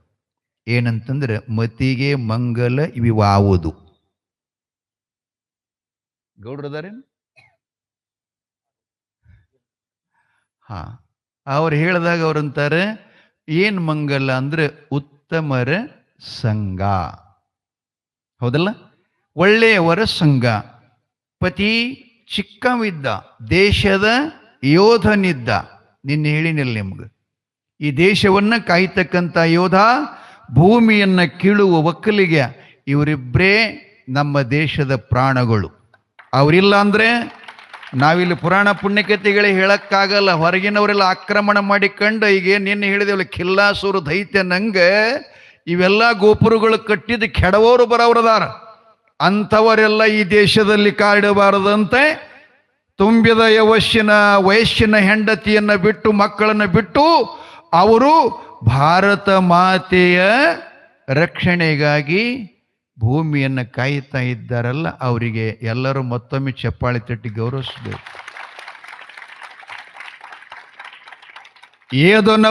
ಯೋಧನೊಬ್ಬ ಹೆಂಡತಿಗೆ ಹೋಗಾಗ ಹೇಳ್ದವ ಏನಂತ? ನಾನು ಬರುವವರೆಗೆ ನೀನು ಉತ್ತಮರ, ಒಳ್ಳೆಯವರ ಜೊತೆಯಲ್ಲಿ, ಬಲ್ಲವರ ಜೊತೆಗೂಡಿ ಇರು, ನನಗೆ ಸಂತೋಷದಂದವ. ಅವ ಹೇಳಿದ್ದು ಪಾರಮಾರ್ಥ, ಲಕ್ಷ್ಯದಾಗಿರಲಿ. ಈಕೆ ತಿಳ್ಕೊಂಡಿದ್ದು ಪ್ರಪಂಚ ವ್ಯವಹಾರ, ಅಂಗ ಸುಖದ ಬೈಕೆ ಬಯಸಿದ್ಲಿಕ್ಕೆ ಹೇಳಿ ಹೋದವ. ಕಾರಣ ಆತ ಗುರುಪುತ್ರನಿದ್ದ, ಗುರುವಿನ ಸಂಸ್ಕಾರ ಪಡ್ಕೊಂಡಿದ್ದ, ಗುರು ಸಾನ್ನಿಧ್ಯ ವಹಿಸ್ಕೊಂಡಿದ್ದ. ಅವ್ರ ಮನೆತನದ ಸಂಸ್ಕೃತಿನ ಹಂಗ ಇತ್ತು. ಈ ಮಗಳಿಗೆ ಗಂಡ ಹೋದ ಬಳಿಕ 2-3 ದಿನ ಕೂತ್ಕೊಂಡು ವಿಚಾರ ಮಾಡಿದ್ಳು. ನಮ್ಮ ಪತಿ ಅಂತೂ ಹಿಂಗೆ ಹೇಳೋದ, ಬಲ್ಲವ್ರಂದ್ರೆ ಎಲ್ಲಿರ್ತಾರೆ, ತಿಳಿದವ್ರಂದ್ರೆ ಎಲ್ಲಿರ್ತಾರೆ, ಹೆಂಗಿರ್ತಾರೆ ಅಂತ ಅನ್ಕೋತ ಮನೆಯನ್ನವರೆಲ್ಲರೂ ಹೊಲಕ್ಕೆ ಹೋದ ಬಳಿಕ ಓಣ್ಯಾಗ ಒಂದು ಮುದುಕಿ ಕಟ್ಟಿ ಮೇಲೆ ಕೂತ್ಕೊಂಡಿತ್ತ. ಈ ಮಗಳು ಹೋಗಿ ಅಜ್ಜಿ ಕೇಳ್ತಾಳೆ, ಅಜ್ಜಿ ಆರಾಮದಿಯಾ ಅಂತ ಕೇಳಿದ್ಲು. ಆರಾಮದೀನಿ ಮಗ ಅಂತಲಕ್ಕಿ. ಮುದುಕಿ ನೀನು ಚೆನ್ನಾಗಿದೀಯಾ? ಚೆನ್ನಾಗಿದ್ದೀನಿ ಅಜ್ಜಿ ಅಂದ್ಲು. ಅಜ್ಜಿ ನಮ್ಮ ಮನೆಯವ ಹೋಗಾಗ ನನಗೊಂದು ಮಾತು ಹೇಳ್ಯಾನ, ಅದ್ರ ಅರ್ಥನ ಆಗುವಲ್ದು, ಅದಕ್ಕೆ ನೀ ಹೇಳ್ತೇನಂತ ಮುದುಕಿ ಕೇಳಿದ್ಲು. ಏನದು ಹೇಳು ಬೇಗ ಅಂದ್ಲು ಮುದುಕಿ. ಏನಿಲ್ಲ, ಹೋಗಾಗ ನಾ ಹೆಂಗಿರ್ಲಿ ನೀ ಬಿಟ್ಟು, ನಾ 1 ವರ್ಷ ಆಗುತ್ತೆ ನೀ ಬರೋ ತನಕ ಅಂತಂದ ಕೂಡಲೇ ಅವ ಹೇಳ್ದ, ನಾ ಬರೋ ತನಕ ಶಾಣ್ಯಾರ ಜೊತೆಯಲ್ಲಿರು, ಸಂಗ್ ಮಾಡು ಅಂತ ಹೇಳ್ಯಾನ. ಅದಕ್ಕೆ ಶಾಣ್ಯಾರು ಎಲ್ಲಿರ್ತಾರ ಅಂತ ಕೇಳಿತು ಮಗಳು. ಮುದಿ ಕೇಳಿತು, ಅಯ್ಯ ಹಿಂಗೇನವ್ವ, ತಿಳಿದವರು ಶಾಣ್ಯಾರು ಬಲ್ಲವರು ಊರಾಗಿರಲ್ ತಂಗಿ, ಊರು ಹೊರಗಿರ್ತಾರ ಅಂದ್ಲಕ್ಕಿ. ಊರು ಹೊರಗಿರ್ತಾರ? ಹೌದಾ ಅಂದ್ಕೂಡ್ಲೆ ಆ ಮುದಿಕ್ ಹೇಳ್ತು, ಊರು ಹೊರಗೆ ಒಂದು ಗುಡಿಸಲಾದಲ್ಲ, ಕೊಂಪೆದಲ್ಲ, ಗುಂಪಾದಲ್ಲ, ಆ ಗುಂಪಾದಾಗ ಇರ್ತಾರವರು, ತಿಳಿದವರು, ಮನೆಯಾಗಿರಲ್ಲ ತಂಗಿ ಅಂತ ಅಂದ್ಕೂಡ್ಲೆ ಹುಡುಗಿ ಅನ್ನಿಸ್ತು, ನನ್ನ ಗಂಡ ಎಷ್ಟು ಜಾಣ ನೋಡಿ, ನಾನು ಬರುವವರೆಗೆ ಯಾರ ಕಣ್ಣಿಗೂ ಬೀಳದಂತೆ ಅವನ ಸಂಘದಲ್ಲಿರುವಂತ ಹೇಳ್ಯಾನಲ್ಲ ಅಂತ ಭಾವಿಸಿ ಯಾರಿಲ್ಲದ ಸಮಯದಲ್ಲಿ ಒಂದ್ಸಲ ತೆಂಬಿಗಿಟ್ಟುಕೊಂಡು ಹೋಗುವ ನೆಪ ಮಾಡಿಕೊಂಡು ಮಗಳು ಅಲ್ಲಿಗೆ ಹೋದ್ಲು. ಅವರು ಸಾಧು ಭಾಳ ತುಂಬದ ವಯಸ್ಸು, 19-22 ವಯಸ್ಸಿನ ತರುಣ, ಸರ್ವಜ್ಞನ ಹಾಗೆ ಒಂದು ಕೋಪಿನ ಕೈಯಾಗ ಒಂದು ಮಣ್ಣಿನ ಮಗಿ ಹಿಡ್ಕೊಂಡು ಅವನು ಬೈರ್ದಿಶ ಕೊಂಟಿದ್ದ. ಗೊತ್ತಾಗ್ತದಲ್ಲ ಬೈರ್ದಿಶ ಅಂದ್ರೆ? ನಿಮ್ಮ ಭಾಷೆದಾಗ ಸಂಡಾಸ್ಕ್. ಇನ್ನ ನಿಮ್ಮ ಕಡೆ ಚಲೋ, ನಮ್ಮ ಕಡೆ ಹೇಳ್ಕೊತಾವ. ಭಾಳ ಮಜಾ ಅವ್ರಿ. ಜೇವರ್ಗಿ ತಾಲೂಕದ ಕಡೆ ತೆಂಪ್ಕೊಂಡು ಹೋಗೋದಂತಾರ. ಶುದ್ಧ ಕನ್ನಡದಲ್ಲಿ ಬೈರ್ದೇಶ. ಹೊರಗಡೆ ಹೊಂಟಿದ್ದ ಅವನು. ಒಂದು ದಾರಿಯಲ್ಲಿ ಅವರಿವರ ಸಮಾಗಮ ಆಯಿತು.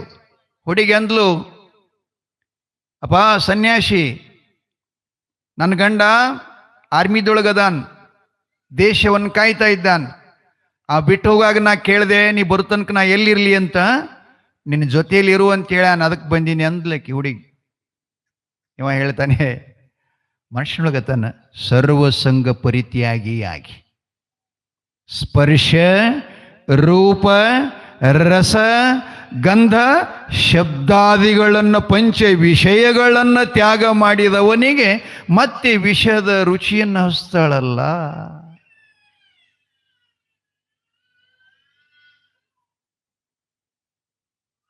ನಿಜವಾದ ಸನ್ಯಾಸಿ ಹೆಂಗಿರ್ತಾನಂತಂದ್ರೆ ತೊಟ್ಟಲದೊಳಗೆ ಆಡುವಂಥ ಮಗುವಿನಂಗಿರ್ತಾನ್ರಿ. ಸನ್ಯಾಸಿಗಳದಾಗೂ ಭಾಳ ಫರಕ್ ಅದ. ಈಗ ಭಾಳ ಮಂದಿ ಸನ್ಯಾಸಿ ಆಗ್ತಿರ್ತಾರೆ, ಸನ್ಯಾಸಿ ಹಂಗೆ ಇರುವುದಿಲ್ಲ. ಅವ್ರ ಬಗ್ಗೆ ನಾವು ಮಾತಾಡಬೇಕು. ಕೇಳಿ ಏನು ಕರ್ಸದ ಮಗ ಹೆಂಗಿರ್ತಾನಂದ್ರೆ ಅವನಿಗೆ ತಾಯಿ ಅರಿಬಿ ಉಟ್ಕೊಂಡದು ಗೊತ್ತಿಲ್ಲ, ಬಟ್ಟೆ ಹಾಕೊಂಡದು ಗೊತ್ತಿಲ್ಲ, ಹಾಕೊಂಡದು ಗೊತ್ತಿಲ್ಲ. ಆ ಬಳಿಕ ತಾಯಿ ಮಗನ ಮುಂದೆ ಏನಾರ ನಾಸ್ತಾಳೇನವಾಗ? ಯಾಕೆ? ಅವನಲ್ಲಿ ಯಾವ ಥರದ ಇಂದ್ರಿಯಗಳ ಚಪಲತೆ ಇಲ್ಲ, ಚಲನ ಇಲ್ಲ, ಇಂದ್ರಿ ಚಿಮ್ಮುವುದಿಲ್ಲ ಅಂತ ಗೊತ್ತು ತಾಯಿಗೆ. ಹಂಗ ಸನ್ಯಾಸಿ ಇರ್ತಾನೆ. ಅಷ್ಟಮದಗಳೆಲ್ಲ ಕುಟ್ಟಿ ಪುಡಿ ಮಾಡಿ ಆ ಬಳಿಕ ಕಾಮ ಕ್ರೋಧಾದಿ ಷಡ್ವಿಕಾರಗಳೆಲ್ಲ ಹರಿದು ಎಡಗಾಲಿನ ಚಪ್ಪಲು ಮಾಡಿ ಹಾಕೋತಾನವ. ನಿಜವಾದ ಸನ್ಯಾಸಿ ಹಂಗ ಇದ್ದ ಹುಡುಗ. ಈಕಿನ ಹೇಳ್ತಾನ, ಹೌದೇನಮ್ಮ, ಹೌದು ಅಂತ ಹೋಗಿ ಅವನ ಕೈ ಹಿಡಿದ್ಲು. ಕೈ ಹಿಡಿದ ಕೂಡಲೇ ಕೈಯಾಗೇನು ಮಗಿ ಹಿಡಿದಿದ್ದು ನೋಡ್ರಿ ಮಣ್ಣಿಂದು, ಅದು ಕಸರ್ಕೊಂಡು ಕೆಳಗೆ ಬಿದ್ದು ಒಡಿತದು.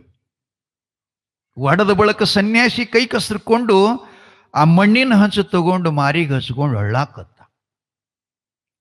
ನಾ ಎಂಥ ಪಾಪಿಯೋ ಯಪ್ಪೋ, ನಾ ಎಂಥ ಕರ್ಮಿಷ್ಣೋ ಯಪ್ಪೋ, ಈ ಮಗಿಯನ್ನು ಒಡೆದು ಹೋತಲ್ಲೋ ಯಪ್ಪೋ, ಇಂಥ ಮಗಿ ನನಗೇನು ಸಿಗ್ತದೆಪ್ಪೋ, ನಾ ಮಗಿ ಕಳ್ಕಣ್ಣೆಲ್ಲ ಅಂತ ಅಳ್ಳಾಕತ್ತೀವ.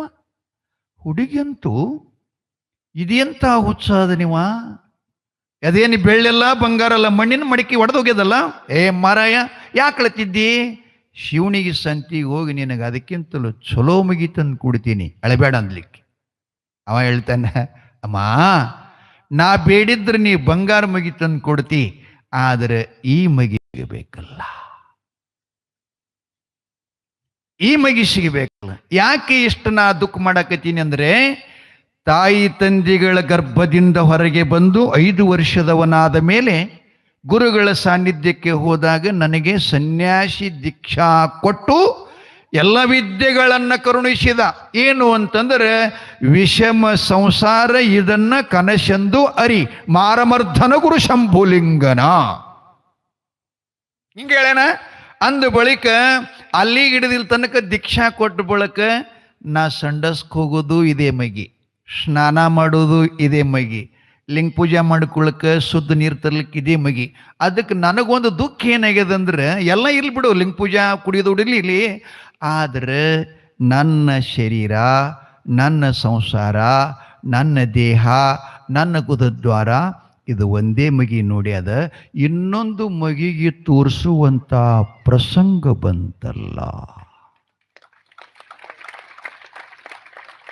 ಪ್ರಸಂಗ ಬಂತಲ್ಲ, ಅದಕ್ಕೆ ಅಳ್ಳಾಕತ್ತೀನಿ ಅಂದ.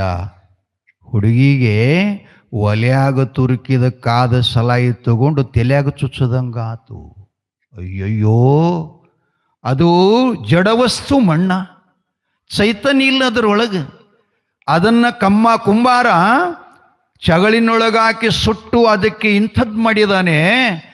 ಅದನ್ನ ಕಣ್ಣಿಲ್ಲ, ಮೂಗಿಲ್ಲ, ಸುಖ ಇಲ್ಲ, ದುಃಖ ಇಲ್ಲ, ಮಣ್ಣು ಮಗಿ ಅವನ ದೇಹ ನೋಡಿ ಇನ್ನೊಂದು ಮಗಿ ತೋರ್ಸದಂತ ನಂತಂದ ಬಳಕ ನನಗೆ ಎಲ್ಲನೂ ಜ್ಞಾನ ಅದ, ನನಗೆ ಎಲ್ಲ ಜ್ಞಾನ ಅದ. ಅದಕ್ಕೆ ನಾನು ಬಂದಿದ್ದು ಮಹಾ ಮೂರ್ಖತನ ಆಯಿತಲ್ಲ. ನನ್ನ ಪತಿ ಎಂಥ ಜಾಣ, ಜಾಣರ ಜಾಣ. ಏನು ನೋಡ್ಬೇಕು ರೀ, ಶಾಸ್ತ್ರ ನೋಡಬೇಕು. ಒಂದಿಷ್ಟು ಜಾಣರ ದೇವ. ಶಿವಕಾರುಣ್ಯ ಸ್ಥಳದೊಳಗೆ ಹೇಳ್ತಾರೆ, ಪದ್ಯಗಳು ಅವಾಗ ಕೇಂದ್ಲು, ಹೇ ಪತಿದೇವ, ನೀ ಹೇಳಿದ್ದು ಬೇರೆ, ನಾ ತಿಳ್ಕೊಂಡದ್ದು ಬೇರೆ. ನನಗೆ ಉತ್ತಮರ ಸಂಘ ಸ್ಪರ್ಶದಿಂದ ನನಗೆ ಪರಿಜ್ಞಾನ ಮಾಡಿಕೊಟ್ಟು ನಿಜ ಸುಖ ಎಲ್ಲದ ಅನುಭವ ಮಾಡಿಕೊಟ್ಟು ಎಲ್ಲ ನಿನಗೆ ಕೋಟಿ ನಮಸ್ಕಾರ ಅಂತ ಸನ್ಯಾಸಿಗೆ ಸಾಷ್ಟಾಂಗ ಹಾಕಿ ಮಗಳು ಮನೆಗೆ ಬಂದು ಅತ್ತಿ ಮಾವರ ಜೊತೆಗೂಡಿ ಭಾವ ಮೈದುನರನ್ನು ಅಣ್ಣ ತಮ್ಮರಂತೆ ಅಕ್ಕರೆಯಿಂದ ಸ್ವೀಕರಿಸಿಕೊಂಡು ಚೆನ್ನಾಗಿ ಬದುಕು ಮಾಡಿದ್ಲಂತ. ಆ ಮಾಂಗಲ್ಯ ಕಟ್ಟಿದ ಪತಿದೇವನ ಕೀರ್ತಿಯನ್ನು ಬೆಳಗಿಸಿದಳಂತ ಬರ್ತದ ಜೀವನದೊಳಗೆ. ಹೊತ್ತಂತ ಕೊಡ ಇದು ಬಿತ್ತಂದ್ರ ಸಿಗಾದವ್ವ, ಉತ್ತಮರ ಹಾದಿ ಹಿಡಿಯೇ ತಂಗಿ, ಎಚ್ಚರದಿಂದ ನಡಿಯೇ ತಂಗಿ, ಎಚ್ಚರದಿಂದ ನಡಿಯೇ. ಹೊತ್ತಂತ ಕೊಡ ಇದು ಬಿತ್ತಂದ್ರ ಸಿಗದವ್ವ, ಹೊತ್ತಂತ ಕೊಡ ಇದು ಬಿತ್ತಂದ್ರ ಸಿಗದವ್ವ, ಉತ್ತಮ ಹಾದಿ ಹಿಡಿಯೇ ತಂಗಿ, ಎಚ್ಚರದಿಂದ ನಡಿಯೇ. ಓ ತಂಗಿ, ಎಚ್ಚರದಿಂದ ನಡಿಯೇ.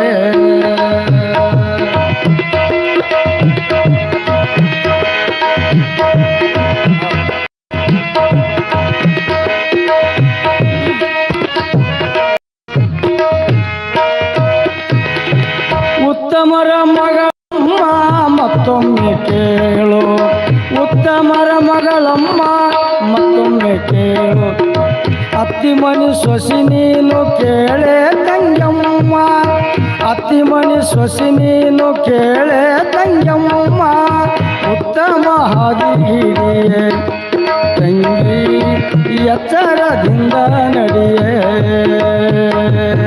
ಹೊತ್ತಂತ ಕೊಡ ಇದು ಬಿತ್ತಂದ್ರ ಸಿಗದವ್ವ, ಉತ್ತಮ ಹಾದಿ ಹಿಡಿಯೇ ತಂಗಿ, ಎಚ್ಚರದಿಂದ ನಡಿಯೇ.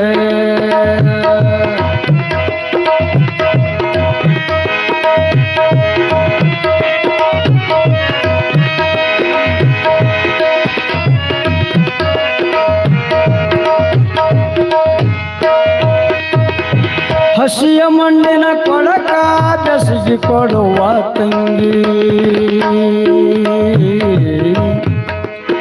ಹಸಿಯ ಮಣ್ಣಿನ ಕೊಡಕ ಬೆಸಗಿ ಕೊಡುವ ತಂಗಿ, ಎಂದಿಗಾದರೊಂದು ದಿನ ಒಡೆದು ಹೋಗುವ ಕೊಡ.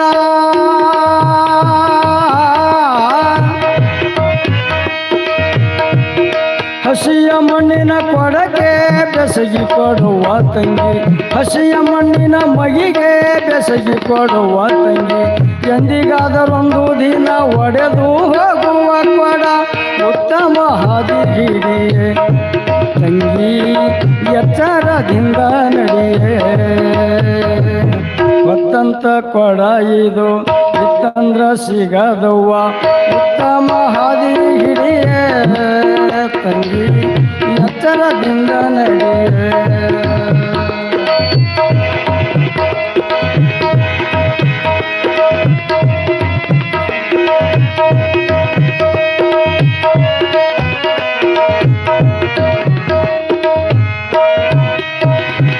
ದೇಶದೊಳಗೆ ಎನ್ನ ವಾಸುಳ ಶಿಶುನಾಳ,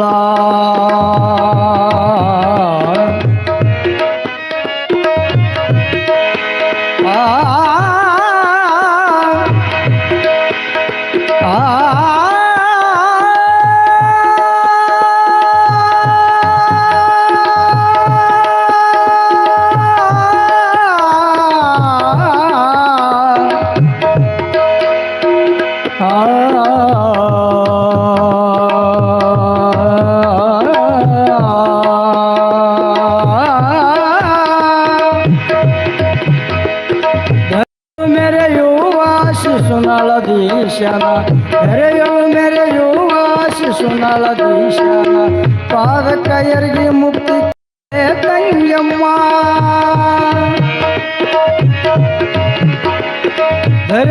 ಮೆರೆಯುವ ಶಿಶುನಾಳಧೀಶನ ಪಾದಕ ಎರ್ಗಿ ಮುಕ್ತಿ ಕೇಳೆ ತಂಗಮ್ಮ ಉತ್ತಮ ಹಾದಿ ಹಿಡಿಯೇ ತಂಗಿ ಎಚ್ಚರದಿಂದ ನಡೆಯೇ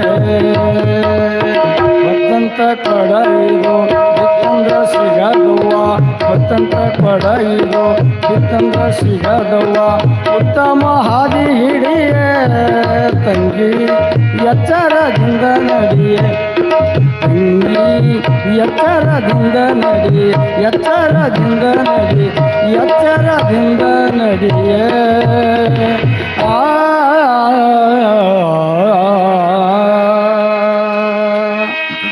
ಶಿವಸಾಂಬ ಜಯ ನಮ ಪಾರ್ವತಿ ಪದೇ ಶಿವ ಹರ ಹರ ಮಹಾದೇವ. ತುಂಬಾ ಧನ್ಯವಾದಗಳು. ಶಿಶುನಾಳ ಶರೀಫ್ ಸಾಹೇಬರ ಗೀತೆ ಬಹು ಸುಂದರವನ್ನು ಹಾಡಿದ್ದಾರೆ. ಅವರೇನು ಭಾಳ ದೊಡ್ಡ ದೊಡ್ಡ ಪದ್ಯಗಳನ್ನು ಹಾಡಿದ್ದಾರೆ. ಮೋಹದ ಹೆಂಡತಿ ಸತ್ತ ಬಳಿಕ ಮಾವನ ಮನೆ ಹಂಗೆ ಆತಕ್ಕಂದ್ರು. ಏನು ಗೀತೆ ನೋಡ್ಬೇಕ್ರಿ ಒಂದಿಷ್ಟು. ಹೀಗೆ ಕೈಲಾಸದಲ್ಲಿ ಶೂರಮ್ಮದೇವಿ ಭರಮದೇವರನ್ನ ಚಂದನಗಿರಿ ಪಟ್ಟಣದ ವೈಶಿಷ್ಟ್ಯ, ರಾಜ್ಯಭಾರ,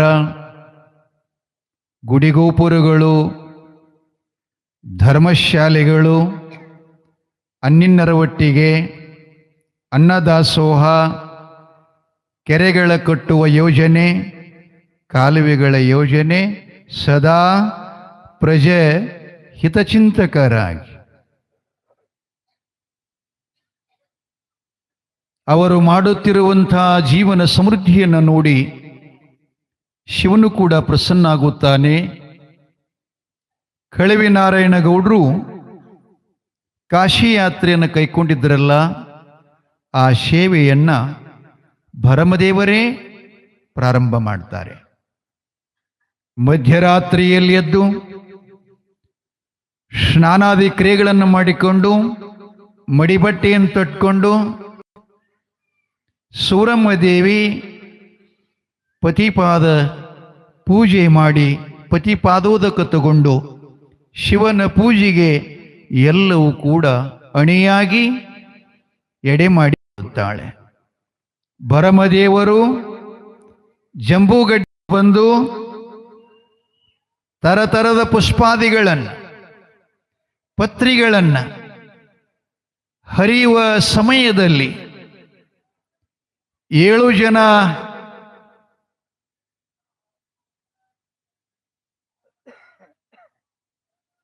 ಇಲ್ಲದೇನು ಬೇರೆ ಕಡೆ ಹೌದೇನ್ರಿ? ನಾ ಇವ್ರದೇ ಒಳ್ಳೆ ಚರಣ ಏನು ಹಿಂಗಾಗ್ತದ ನೋಡ್ರಿ. ಕರಣೇಂದ್ರಿಗಳ ಕಡೆ ಹೋಯ್ತಂದ್ರೆ ಈ ಕಡೆದೆಲ್ಲ ಹಿಂಗೆ ಮಾಡ್ತದ. ಅದಕ್ಕಾಗಿ ಬಹಳ ಬಂಧಿತ್ ಮಾಡ್ಬೇಕಾಗ್ತದ್ರಿ. ಏನ್ ಹೇಳಕತ್ತಿದ್ನಪ್ಪ? ಜಯ ಮಂಗಲಂ ಜೈ ನಮಃ. ಅನ್ರಿ ನೀವು ಸ್ವಲ್ಪ ಗೊಪ್ಪರು. ಸಾಂಬ ಜೈ ನಮಃ. ಇನ್ನ ಸ್ವಲ್ಪ ಜೋರ್ಲೇನ್ರಿ. ಜಯ ಮಂಗಲಂ ಜೈ ನಮಃ. ಏನ ಹೆಣ ಎತ್ತಲರೇನ್ರಿ ಹೊರ್ತಾಟಿ? ಏಟು ಸೌಕಾಸಲ್ಗಿತ್ತೀರಿ ಅವು ಜೋರ್ಲಿ ಏನ್ಬೇಕಿಲ್ಲ? ಜಗಳ ಹತ್ತಿದ್ರೆ ಕೂದಲು ಖಬರ್ ಇಲ್ಲ, ಶರಿಗೆಲ್ಲಿ ಸುತ್ತಿರಿ ಗೊತ್ತಿಲ್ಲ, ಹಾಂಗ್ ಮಾಡ್ತೀರಿ ಅನ್ಬೇಕೇವ.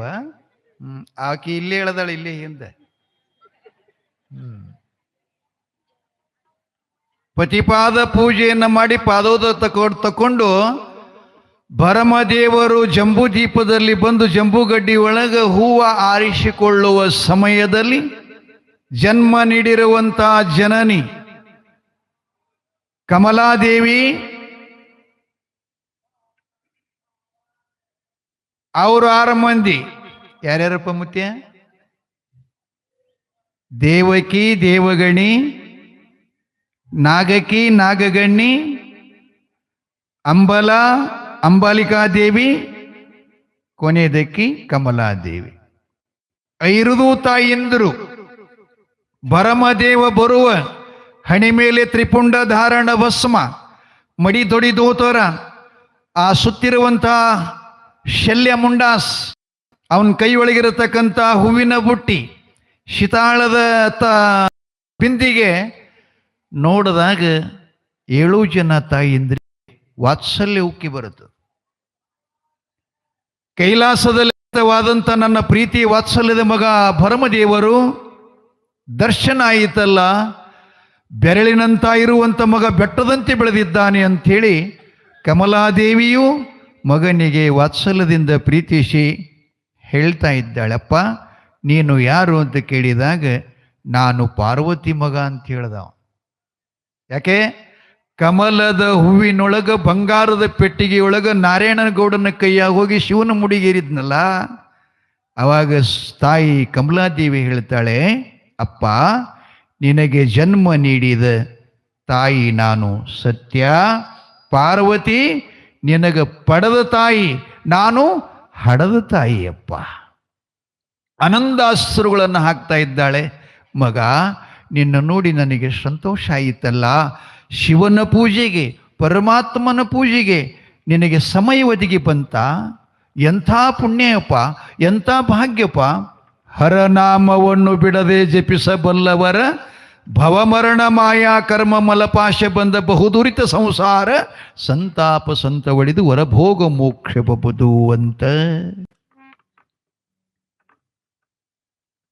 ನಿಜಗೊಂಡ್ರು ಹೇಳ್ತಾರೆ, ನಿತ್ಯದಲ್ಲಿ ಶಿವನಾಮ, ಶಿವಭಜನೆ, ಶಿವಕೀರ್ತನ, ಶಿವಾರ್ಚನ ಯಾವ ಮಾಡ್ತಾನ ಅವನಿಗೆ ವರಭೋಗ, ಅವ ಇಚ್ಛಿತವಾದಂಥ ಭೋಗ ಮೋಕ್ಷಗಳು ಎರಡೂ ಕೂಡ ಅವನಿಗೆ ಪ್ರಾಪ್ತ ಆಗ್ತವನ್ನೋ ಹಂಗೆ ನೀನು ಎರಡನ್ನು ಪ್ರಾಪ್ತ ಮಾಡಿಕೊಳ್ಳುವಂಥ ಭಗವತ್ ಸನ್ನಿಧಿ ನಿನಗೆ ಸಿಕ್ತಲ್ಲಪ್ಪ ಮಗನೇ ಅಂತ ಹೇಳಿ ಆಯಿಂದರು ಹೇಳ್ತಾರೆ, ಅಪ್ಪ ನೀನು ನಿತ್ಯದಲ್ಲಿ ನಾರಾಯಣನಂತೆ ಆ ಕೈಲಾಸದಿಂದ ಜಂಬೂ ದೀಪಕ್ಕೆ, ಜಂಬೂ ಬೆಟ್ಟಕ್ಕೆ ಬರೋದು ಬೇಡ, ನೀ ಹೈರಾಣಾಗ್ತಿ. ನಿನಗೆ ನಾವು ಶಿವನ ಎಡಭಾಗದಲ್ಲಿ ಹೂದೋಟ ಮಾಡು, ನಮ್ಮಲ್ಲಿರುವಂಥ 5 ಹಿಡಿ ಬೀಜಗಳನ್ನು ನಿನಗೆ ಆಶೀರ್ವಾದ ರೂಪವಾಗಿ ಕೊಡುತ್ತೇವೆ. ಆ ಬೀಜನ್ನ ಅಲ್ಲಿ ಊರು, ಸಾಯಂಕಾಲ ಊರಿದಿ ಅಂದರೆ ಬೆಳಗಿನ ಪೂಜೆಗೆ ಹೂವು ಆಗ್ತಾವ, ಬೆಳಗ ಊರಿದ್ರೆ ಸಾಯಂಕಾಲದ ಪೂಜೆಗೂ ಹೂವು ಆಗ್ತಾವ. ಆಗ ಬಿತ್ತಿ ಆಗ ಬೆಳೆಯುವಂಥ ಶಕ್ತಿ ನಾವು ಕೊಡುವ ಬೀಜದಲ್ಲಿದೆ. ಅದನ್ನು ದಕ್ಷತೆಯಿಂದ ನೀನು ವಹಿಸ್ಕೊಂಡು ಸುಖವಾಗಿ ಸಂತೋಷವಾಗಿ ಪರಶಿವನ ಸೇವೆಯನ್ನು ಮಾಡು ಮಗ ಅಂತ ಆಶೀರ್ವಾದ ಮಾಡ್ತಾರೆ. ಮುಂದೊಂದು ದಿನದಲ್ಲಿ ನಾವು ಕೊಟ್ಟ ಬೀಜದ ಬೇರದಿಂದೇ ಹರಿದ್ರ ಅಂತ ನಿರ್ಮಾಣ ಆಗ್ತದೆ. ಹರಿದ್ರ ಅಂದ್ರೆ ಬದಾಮಿ ಬನಶಂಕರಿ ಗುಡಿ ಮುಂದೆ ಬಾವಿಗೆ ಹರಿದ್ರ ತೀರ್ಥನಂತ ಕರೆದಾರ. ಹರಿದ್ರ ಅಂದ್ರೆ ಅರಿಶಿಣದ ಬೇರು. ಅದು ಪ್ರಾಪ್ತವಾಗಿ ನಿನ್ನ ವಂಶದ ಪರಂಪರೆಗೆಲ್ಲ ಅದು ಭಂಡಾರ ಅಂತೇಳಿ ತಿಳ್ಕೊಂಡು ಪ್ರತೀತಿಯಾಗುತ್ತದೆ. ಅದು ಒಂದು ಕಾಲದಲ್ಲಿ ಬೇರು ವಿಷ್ಣು ಭಗವಂತ ಸಪ್ತ ಸಾಗರಗಳ ಮೇಲೆ ಆ ಶರ್ಪಾಸನ ಮಾಡಿಕೊಂಡು ಶಯನ ಮಾಡುವ ಆಸನದ ತೆಳಗೆ ಆ ಬೇರನ್ನು ತಗೊಂಡು ಮಲ್ಲಾಸುರ ದೈತ್ಯನನ್ನು ಸಂಹಾರ ಮಾಡಲಿಕ್ಕೆ ಮೈಲಾರ ಲಿಂಗ ತಗೊಂಡು ಹೋಗ್ತಾನೆ. ಅದೇ ಅರಿಶಿಣ ಬೇರ, ಅದೇ ಅರಿಶಿಣ ಬೇರ. ಮಗನೇ, ಇನ್ನೊಂದು ಆ ಭಂಡಾರದ ವೈಶಿಷ್ಟ್ಯ ನಿನಗೆ ಹೇಳುವುದಂತಂದ್ರೆ, ಭೂಲೋಕದ ಜೀವಿಗಳು ಭಂಡಾರದ ಮೇಲೆ ಅನೇಕರು ಕೂಡ ಪ್ರಸಾದ ಮೇಲೂ ಭೇದ ಮಾಡ್ತಾರೆ. ಅದು ನಮಗೆ ನಡೆಯಂಗಿಲ್ಲ. ಭಂಡಾರ ಒಬ್ಬರಿನಂತರ ಇವತ್ತು ನಾವೆಂದೂ ಬಡ್ಕೊಳ್ಳಂಗಿಲ್ಲ. ಹೀಗೆಲ್ಲ ತಾರತಮ್ಯ ಮಾಡಿಕೊಂಡಿದ್ದಾರೆ. ಅದು ಯಾರ್ದೂ ಅಲ್ಲ, ದೇವನಿರ್ಮಿತ. ದೇವನಿರ್ಮಿತ ಅರಿಶಿಣ ತಾಯಿ ಹೇಳ್ತಾಳ, ಇದು ನಂಬಿದವರಿಗೆ ಬಂಗಾರ ಮಾಡುತ್ತದೆ. ಭಂಡಾರವನ್ನ ಆರು ನಂಬ್ತಾರೆ ಅವರಿಗೆ ಏನು ಮಾಡುತ್ತದೆ? ಬಂಗಾರ ಮಾಡುತ್ತದೆ. ಪ್ರಸಾದದ ಮೇಲೆ ಭಿನ್ನ ಭಾವ, ಆ ಬಳಿಕ ಅದು ಸಣ್ಣದು ಇದು ದೊಡ್ಡದು, ಅದು ಹೆಚ್ಚಿಗೆ ಇದು ಕಮ್ಮ ಅಂತ ಯಾವ ಭಾವಿಸ್ತಾನ ಅವನ ಮನಿ ದೇಗಲ್ ಮಾಡುತ್ತದೆ. ಅದಕ್ಕೆ ಪವಿತ್ರವಾದಂಥ ಭಂಡಾರ. ಇದ್ರ ಜೊತೆಗೆ ಇನ್ನೊಂದದ ಏನು ಅಂತಂದ್ರೆ ಇದು ಶುದ್ಧವಾಗಿರತಕ್ಕಂಥ ಆಯುರ್ವೇದದ. ನಿಮಗೆ ಯಾರಿಗರೇ ಪಿತ್ತಿನ ತಾಪ ಭಾಳ ಇತ್ತು ಅಂದ್ರೆ ಇರ್ತದಲ್ಲಿ ಎಲ್ಲರಿಗೆ ಪಿತ್ತ, ಅದನ್ನ ಪಿತ್ತ ಐತೆ ಅಂತೇಳಿ ಅನ್ನಪಚನ ಆಗ್ತದೆ. ಪಿತ್ತ ಇಲ್ಲಂದ್ರೆ ಅನ್ನಪಚನ ಆಗಲ್ಲ.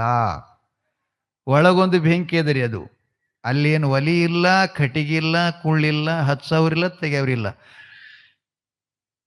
ಬಿಡುವಂತಳೆ ಏನಕ್ಕೆ ನನಗೆ ಏನು ಹಲ್ವಕತ್ತೀವ ಮಾರ 2 ದಿನ ಆಯ್ತು.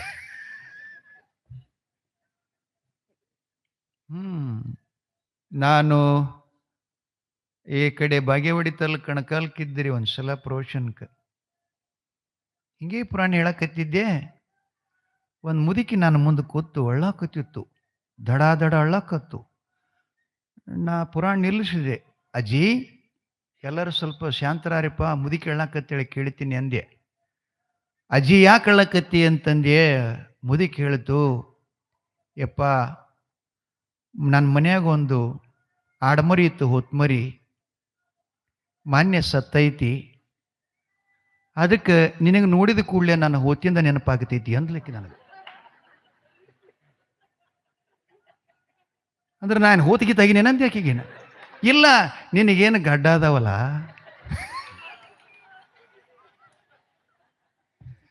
ಹಿಂಗೆ ಇದ್ದು ಅದಕ್ಕೆ ಅದು ಒಂದು ವಾರ ಹಲಬತ್ತಪ್ಪ. ನೀ ಹಲಬಾಕತಿಯಲ್ಲಿ ಹಿಂಗ ಹಲಿಬಿ ಒಂದಿನ ಗಪ್ಪಾತು. ಅದಕ್ಕೆ ನೀನು ಹಲಬಾಕತ್ತಿ. ಏನ್ ಮಾಡ, ಭಾಳ ನಿದ್ಯಾಗ ಬಂದಿರಿ ಅಂತ ಇದೊಂದು ಬಾಂಬ್ ಹೋಗೋದು ನಿಮಗೆ. ನಗಬೇಕು ಯಾವಾಗಲೂ ಕೂಡ. ನಕ್ಕೋತಿದ್ರೆ ಅನ್ನಪಚನ ಆಗ್ತದೆ, ನಿದ್ರಿ ಹತ್ತದ, ಆಯಸ್ಸಾಗಲ್ಲ. ಹಸನ್ಮುಖಿಯಾಗಿರ್ಬೇಕು ರೀ ಯಾವಾಗಲೂ ಕೂಡ. ನಕ್ಕೋತನ ಅಡಿಗೆ ಬಿಟ್ಟು ಅದೇ ಮಾಡಿರಿ ನಾಳೆಗೆ ಮತ್ತೆ ನಗಾಗ ನಗಬೇಕು, ಮಾಡಬೇಕ್ರಿ ಹಂಗೆ. ಏನು ಹೇಳಕತ್ತಿದ್ ಮತ್ತೆ ವಿಷಯ ಏನು ನಡೆದ?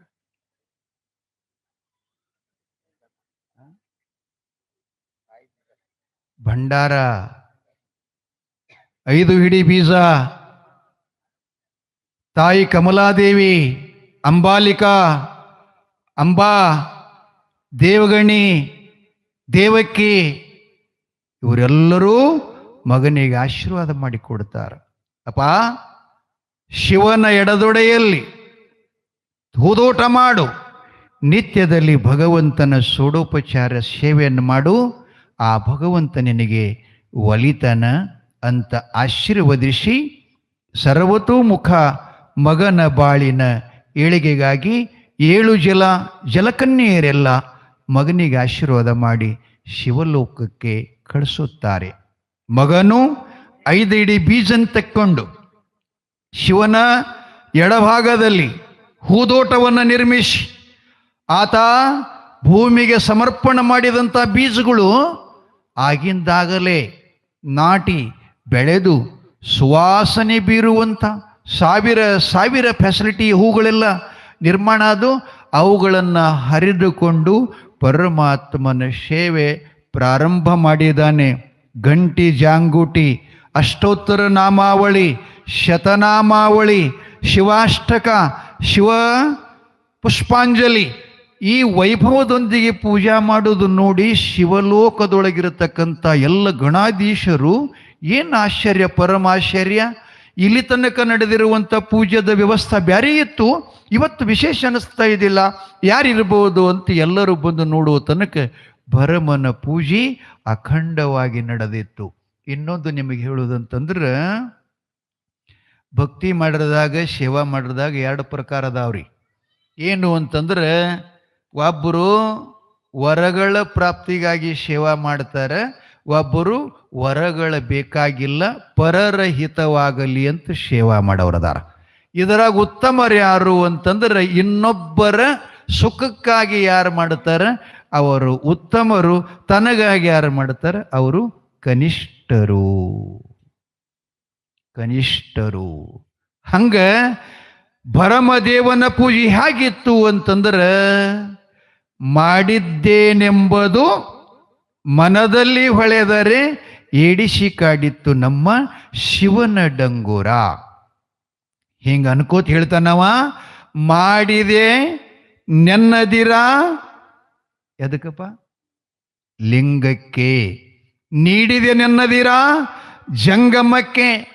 ಆಡುವ ನೀಡುವ ನಿಜಗುಣ ಉಳ್ಳವರೇ ಕೂಡಿಕೊಂಬ ನಮ್ಮ ಕೂಡಲ ಸಂಗಮ ದೇವ.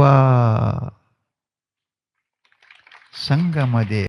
ನಿರಾಕಾರ ಪೂಜೆ, ನಿಶ್ಚಯ ಪೂಜೆ, ನಿರಾಮಯ ಪೂಜೆ, ಆಶೆ ಆಕಾಂಕ್ಷೆ ಇಲ್ಲದ ಪೂಜೆ, ಆಡಂಬರ ಇಲ್ಲದ ಪೂಜೆ. ಬಹಳ ಜನ ನನಗೆ ನೋಡ್ಲಿ ಅಂತ ಮೈ ತುಂಬ ಐವತ್ತು ಬಡ್ಕೊಂಡು ಓಡ್ತಾರೆ ಗುಡಿಗ್ರಿ. ಏನಪ್ಪ ಬಡ್ಕೋಬಾರ್ದಂತ ನಮ್ಮ ಉದ್ದೇಶ ಇಲ್ಲ, ನಾನು ಬಡ್ಕೋತೀನಿ ಖರೆ. ಆದ್ರೆ ಭಸ್ಮ ಯಾಕೆ, ಏನು ಮಾಡ್ತದ? ಭಂಡಾರದಲ್ಲಿ ಏನು ಶಕ್ತಿ ಅದ? ಆಗಲೇ ನಿಮ್ಗೇನು ಹೇಳಕತ್ತಿದ್ನಲ್ಲ, ಅದು ಹೇಳಿಲ್ಲ ನೀವು. ಹೊಳ್ಳಿ ನನಗೆ ಮತ್ತೆ ನೆನಪಾತು. ಪಿತ್ತಿನ ದೋಷ ಪರಿಹಾರ ಆಗಲಿಕ್ಕೆ ಬೀರಪ್ಪ ದೇವನ ಭಂಡಾರ. ಇದು ಅಂಗಡಿಯಾಗ ತರುವುದಲ್ರಿ, ಶುದ್ಧವಾದಂಥ ಅರ್ಶಿಣ ಬೇರ ನೀರಿನೊಳಗೆ ನೆನೆ ಹಾಕಿ ನೆರಳೊಳಗೆ ಒಣಗಿಸಿ ಅದನ್ನು ಒರಳೊಳಗೆ ಕುಟ್ಟಿ ಕಲ್ಲಿಗೆ ಹಾಕಿ ಬೀಸಿ ಬಿಳಿ ಬಟ್ಟೆಯಾಗ ಸೋಸುವುದೇ ಭಂಡಾರ. ಅದು ಅಂಗಾರ, ಅದು ಬಂಗಾರ. ಅಂಥ ಅರ್ಶಿಣವನ್ನು ನಿಮ್ಗೆ ಎದ್ದು ಕೂಡಲೇ 3 ಬೆರಳಿನೊಳಗೆ ಎಷ್ಟು ಬರ್ತದೆ ಅಷ್ಟು ತಗೊಳ್ಳೋದು, ಅದನ್ನು ಬಾಯಾಗ ಹಾಕೊಳ್ಳೋದು. ಅದರಷ್ಟೇ ಪ್ರಮಾಣದ ಒಂದಿಷ್ಟು ಬೆಲ್ಲದ ಕಣ, ಒಂದು ತುಕುಡಿ ತಗೊಂಡು ಒಂದು ಅರ್ಧ ಗ್ಲಾಸ್ ನೀರು ಕುಡಿದ್ರಿ ಅಂದ್ರೆ ನಿಮ್ಮ ಜೀವನ ಪರ್ಯಂತರವಾಗಿ ಕಂಠದೋಷ ಆಗಲ್ಲ, ಮತ್ತು ಕಫ ಆಗಲ್ಲ, ಮತ್ತು ಪಿತ್ತ ಆಗಲ್ಲ. ಸರ್ವತೋಮುಖವಾಗಿ ನಿಮ್ಮನ್ನು ಸದಾ ರಕ್ಷಣೆ ಮಾಡ್ತದೆ. ಒಂದೇ ದಿನ ಪ್ರತಿನಿತ್ಯ ತಿನ್ರಿ, ಅದಕ್ಕೆ ಪಿತ್ತಿನ ದೋಷ ಪರಿಹಾರ ಆಗ್ತದೆ. ನೆಗಡೆ ಕೆಮ್ಮುಗಳು ಬರ್ತಾವಲ್ಲ, ನೆಗಡೆ ಕೆಮ್ಮು ಬಂದಾಗ 1 ಕಪ್ ನೀರಿನೊಳಗೆ 1 ಸುಸಲ ತಿನ್ನುವಂಥ ಚಮಚದಷ್ಟು ಭಂಡಾರ ಅರ್ಶಿಣ ಆ ನೀರಿನೊಳಗೆ ಹಾಕಿ ಕುದಿಸಿ, ಅದರಾಗ ಒಂದಿಷ್ಟು ಬೆಳ್ಳುಳ್ಳಿ, 1 ಹಳಕ, 1 ಬೆಲ್ಲ ಅಷ್ಟು ಹಾಕಿ ಕುದಿಸಿ 3-7 ದಿನ ಕುಡಿದ್ರೆ ಎಂಥ ನಗಡಿದ್ರು ಎಂಥ ಕೆಮ್ಮಿದ್ರು ಕೂಡ ಹತೋಟಿ ಒಳಗೆ ಬರ್ತದೆ. ಮನಗಾಗ 1 7 ತುಳಸಿ ಎಲೆಗಳನ್ನು ತಿನ್ಮನ್ಗ್ರಿ. ಈ ದವಾಖಾನಿಗೆ ಹೋಗಿ ಸುಡಗಾಡುಗಳಿಗೆ ನುಂಗ್ಬೇಡ್ರಿ. ಕಿಡ್ನಿ ಫೇಲ್ ಆಗ್ತವೆ, ಕಿಡ್ನಿ ಮೇಲೆ ಬಾವು ಬರ್ತಾವ, ಮತ್ತು ಕ್ಯಾನ್ಸರ್ ಆಗ್ತದೆ, ಅನೇಕ ಥರ ರೋಗಗಳನ್ನು ಬರ್ತಾವ. ಇದನ್ನು ಉಪಯೋಗ ಭಾಳ. ಇನ್ನು ನಿಮ್ಗೆ ಹೇಳ್ತೀನಿ ನಾ ಔಷಧ ಹಂಗೆ ಇರೋ ತನಕ. ಮತ್ತು ಅದನ್ನೇ ಹೇಳಲ್ಲ, ಇದೇ ಕೇಳಕತ್ತೀನಿ. ಮತ್ತು ನಾ ಬಂದಿದ್ದು ಪುರಾಣಿಕನಾಗಿ, ವೈದ್ಯನಾಗಿ ಬಂದಿಲ್ಲ.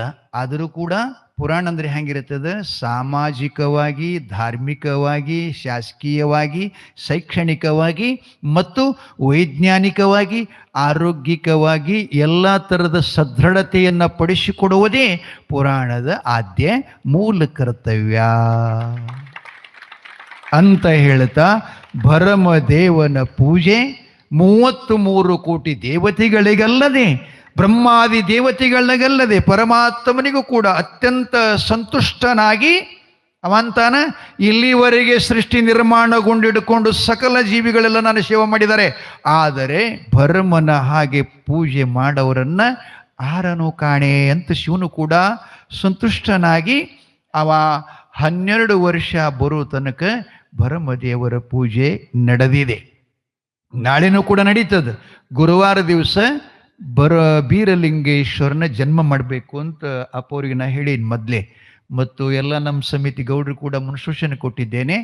ನಾಳೆ ಏನಪ್ಪ ಶುಕ್ರವಾರ ರೀ, ಶುಕ್ರವಾರ ಮಾಡು ಆಯ್ತಪ್ಪ. ನಾಳೆ ನಾಡ್ದು 2 ದಿವಸ ಮತ್ತು ಪುರಾಣ ಸ್ವಲ್ಪ ಮುಂದುವರ್ಸ್ಬೇಕಾಗ್ತದೆ, ಪರವಾಗಿಲ್ಲ. ಶುಕ್ರವಾರ ಬೀರ ದೇವತೆ ಹೋಟ್ಲ್ ಕಾರ್ಯಕ್ರಮ ಇರ್ತದೆ. ನಿಮ್ಮ ಮುನ್ಸೂಚನೆ ಏನಂದರೆ, ನಮ್ಮ ಹೊನ್ನುಟಿ ಗ್ರಾಮದಲ್ಲಿ ಅತ್ತೆ ಮನೆ ಶಶಿಯಾಗಿರುವಂಥ ತಾಯಂದರಿಗೆ ಮತ್ತು ತವರಿನ ಮಕ್ಕಳಾಗಿರ್ತಕ್ಕಂಥ ಹೆಣ್ಮಕ್ಳಿಗೆ ಯಾರಿಗಾದರೂ ಕೂಡ ಮದುವೆ ಆಗಿದ ಮೇಲೆ ಸಂತಾನದ ಕೊರತೆ ಇದ್ದರೆ, ಭಾಳ ದಿನಕ್ಕಾಗಲ್ಲ, ಒಬ್ಬರಿಗೆ 5 ವರ್ಷ 10 ವರ್ಷ 12 ವರ್ಷ ಹಿಂಗೆ ಆಗ್ತಿರ್ತಾವೆ. ಅದಕ್ಕೆ ಆ ಮಕ್ಕಳ ತೊಂದರೆ ಇದ್ದಂಥ ಹೆಣ್ಮಕ್ಕಳು ನೀವು ಆ ಶುಕ್ರವಾರ ದಿನ ಬೆಳಗ್ಗೆ ಎದ್ದು ತಲೆ ಸ್ನಾನ ಮಾಡಬೇಕು. ಅಂದ್ರೆ ನಿಮ್ಮ ಭಾಷೆದಾಗ ಅಂದ್ರೆ ತಲೆ ತೊಳ್ಕೊಬೇಕು ಅಥವಾ ತಲೆ ಮೇಲೆ ನೀರು ಹಾಕೋಬೇಕು. ಹಾಕೊಂಡು ಅವತ್ತಿನ ದಿವ್ಸ ನೀವು ಉಪವಾಸ ಇರಬೇಕು. ತೊಟ್ಲ ಕಾರ್ಯಕ್ರಮ ಬಂದು ಇಲ್ಲಿ ಪೂಜ್ಯರು ನಾವು ಕೂಡಿಕೊಂಡು ನಿಮಗೆ ಉಡಿ ತುಂಬುವ ಕಾರ್ಯ ಮಾಡ್ತೀವಿ. ಮತ್ತು ಮಕ್ಕಳಿಲ್ದವ್ರಿಗೆ ಮತ್ತು ಊರೆಲ್ಲ ಬಂದಿರಿ ಮತ್ತು ಹಾಗೆ ಅವ್ರಿಗಿಷ್ಟು ಆಶೀರ್ವಾದ ಮಾಡೋದಿದೆ. ಅವ್ರನ್ನ ಆ ಪ್ರಸಾದ ಜೊತೆಗೆ ಇಲ್ಲೇನು ಗುಡಿ ಒಳಗೆ ಸಾಮೂಹಿಕ ಪ್ರಸಾದ ಮಾಡ್ತಾರಲ್ಲ, ಅವತ್ತು ಗಂಡ ಹೆಣ್ತಿಬ್ರು ಅದೇ ಪ್ರಸಾದ ಮಾಡಬೇಕು. ಮತ್ತು ಇಲ್ಲೇನು ಭಂಡಾರ, ಉತ್ತತ್ತಿ, ಬಾಳೆಹಣ್ಣು ಕೊಡ್ತಾರೆ, ಜವಾರಿ ಬಾಳೆಹಣ್ಣು. ಅದನ್ನಷ್ಟು ಗರಿಸಿದ್ರೆ ಅಪ್ಪ ನಿಮ್ಮ ತೊಟ್ಲ ಮನೆಯೊಳಗೆ ತೂತಾನ ಅನ್ನುವಂಥ ವಿಶ್ವಾಸ ಇದೆ. ಕಾರಣ ನಾ ಎಷ್ಟು ಗ್ರಾಮಗಳಲ್ಲಿ ಪುರಾಣ ಮಾಡಿದ್ದೇನೆ, ಎಷ್ಟು ತೊಟ್ಲ ಕಾರ್ಯಕ್ರಮ ಮಾಡೀವಿ, ಅಲ್ಲಿ ಎಷ್ಟು ಮಂದಿ ಪ್ರಸಾದ ಹಾಕಿವಿ, ಅಷ್ಟೆಲ್ಲ ಮಕ್ಕಳಾಗಿದ್ದಾವ. ಆ ಶಕ್ತಿ ನನ್ನ ಕಡೆಯಿಂದ ಏನು ಆಗೋದಿಲ್ಲ, ಅವ್ರ ಶಕ್ತಿನ ಹಂಗೈತಿ ಅದು. ಅದಕ್ಕೆ ನಮ್ಮ ಪ್ರಾರ್ಥನಾ ಕಳಕಳಿ ಏನಪ್ಪ ಭಗವಂತಗಂದ್ರೆ, ಯಪ್ಪ ಮಕ್ಕಳು ಅನ್ಯರ ಮಕ್ಕಳನ್ನ ನೋಡಿಕೊಂಡು ಕಣ್ಣೀರು ಹಾಕ್ತಾರೆ, ಮನಸ್ತಾಪ ಮಾಡ್ಕೋತಾರಲ್ಲ, ಅವರಿಗೆಲ್ಲರಿಗೂ ಸಂತೋಷ ಆಗಲಿ, ಉಡಿ ತಣ್ಣಗಾಗಲಿ ಅಂತ ನಾನು ಪ್ರಾರ್ಥನಾ ಮಾಡಿ ಆ ಕಾರ್ಯಕ್ರಮದಲ್ಲಿ ನಿಮಗೆಲ್ಲ ಬಳಿಕ 5 ಜನ ಮುತ್ತೈದೆಯರು ಆ ತೊಟ್ಲ ಕಾರ್ಯಕ್ರಮಕ್ಕೇನು ಹಾಕಕ್ಕೆ ಬರ್ತಿರಲ್ಲ, ಅವರು ಕೂಡ ಸ್ನಾನ ಮಾಡಬೇಕು, ಶುಚಿಯಾಗಿ ಬರಬೇಕು. ನಂತರ ಹೆಸರಿಡೋರು, ಜೋಗುಳ ಹಾಡೋರು 1-2 ಜನ, ನೀವು 1-2 ಹಾಡ್ರಿ, ಇವರು 1-2 ಹಾಡ್ತಿರ್ತಾರೆ. ಮತ್ತು ಮಕ್ಕಳು ಹಾಡ್ಕೋತ ಕುಂಡ್ರಬೇಡ್ರಿ ಅವತ್ತು, ಯಾಕೆ ಹೊಸವಾಗಿರ್ತದೆ. ಅವತ್ತು ವಿಶೇಷ ಪದ ಊಟದ್ರಿ, ಅವತ್ತು ವಿಶೇಷ ಊಟದ ನನಗೆ ಈಗಾಗಲೇ ಕಿವಿಗೆ ಬಿದ್ದಿದೆ. ಏನಂದ್ರೆ ಕರಿಗಡಬ ಬ್ಯಾಡಂದ್ರೆ, ಅಯ್ಯೋ ಏನು ಘಾತ ಆತಪ್ಪ. ನಾ ಕಣಕಾಲಕ್ಕೆ ಇದ್ದಾಗೊಬ್ರು ಪಾನಿಪುರಿ ಮಾಡಿರಿ, ಸುಳ್ಳಲ್ರಿ ಇದ, ನನ್ನ ಕತೆ ಹೇಳಕತ್ತಿಲ್ಲ, ಬೇಕಾದ್ರೆ ನಿಮ್ಮ ಕಣಕಾಲದ ಸಂಬಂಧಿ ಅಂತ ಕೇಳ್ಕೊರ್ಬೇಕಾರೆ. ಎಲ್ಲ ಊಟ ನಡೆದು ದಿನ ಎಲ್ಲ ಕರಿಗಡಬ ಆತು, ತುಪ್ಪ ಆತು, ಶೇಂಗಾದ ಹೋಳಿಗೆ ಆತು, ಸಜ್ಜಿ ರೊಟ್ಟಿ ಆತು, ಚಪಾತಿ ಆತು, ಮತ್ತು ಅದು ಇನ್ನೊಂದು ಏನೋ ಅಂತಾರೆ ನೋಡ್ರಿ, ಅದು ಕುಬ್ಸಿನ ಕಣದಾಗ ಮನ್ಸ್ತಾರಲ್ಲ 3 ಮೂಲಿದು,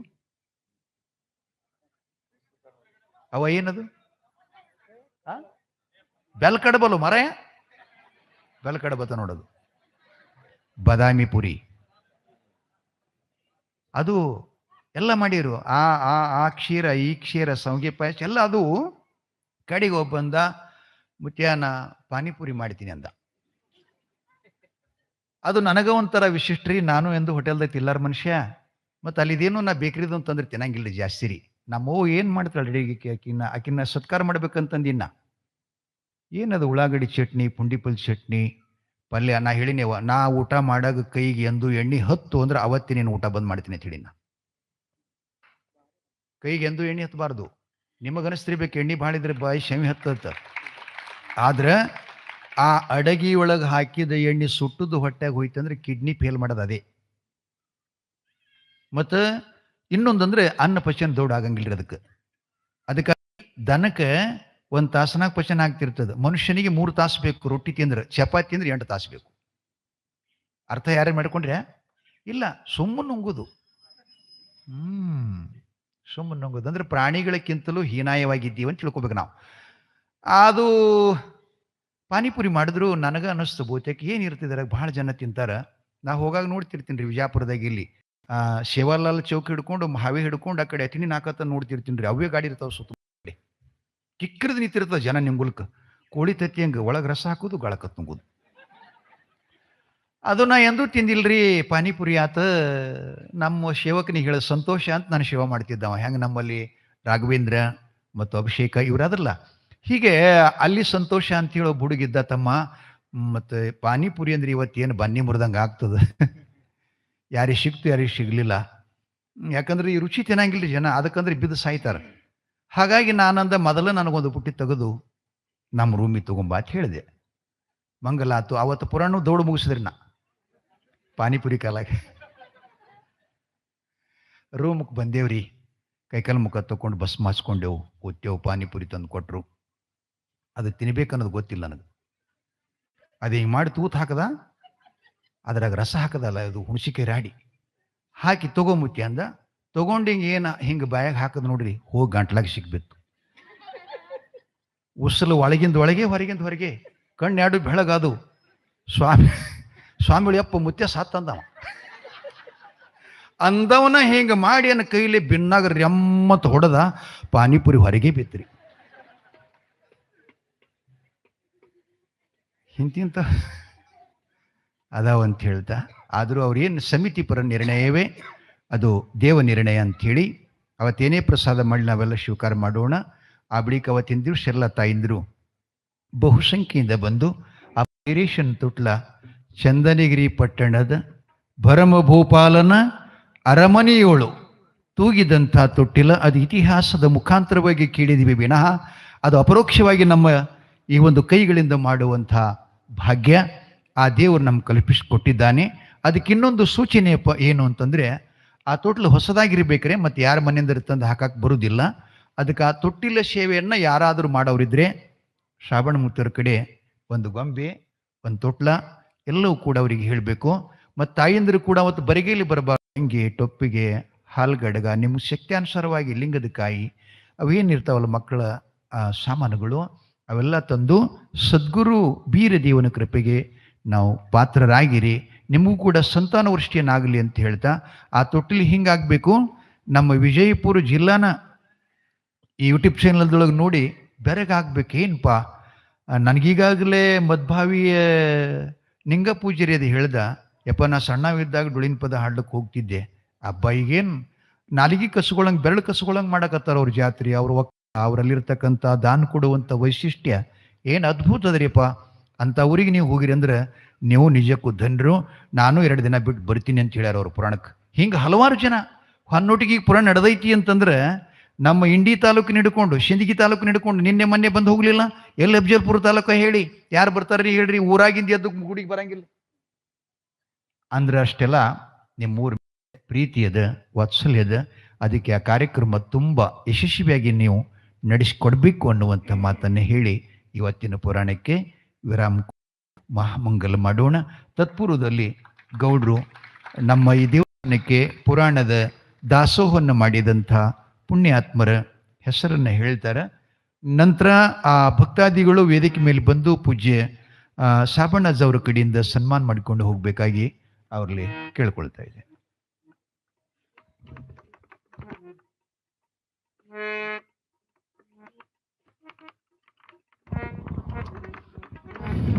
ಧನ್ಯವಾದಗಳು.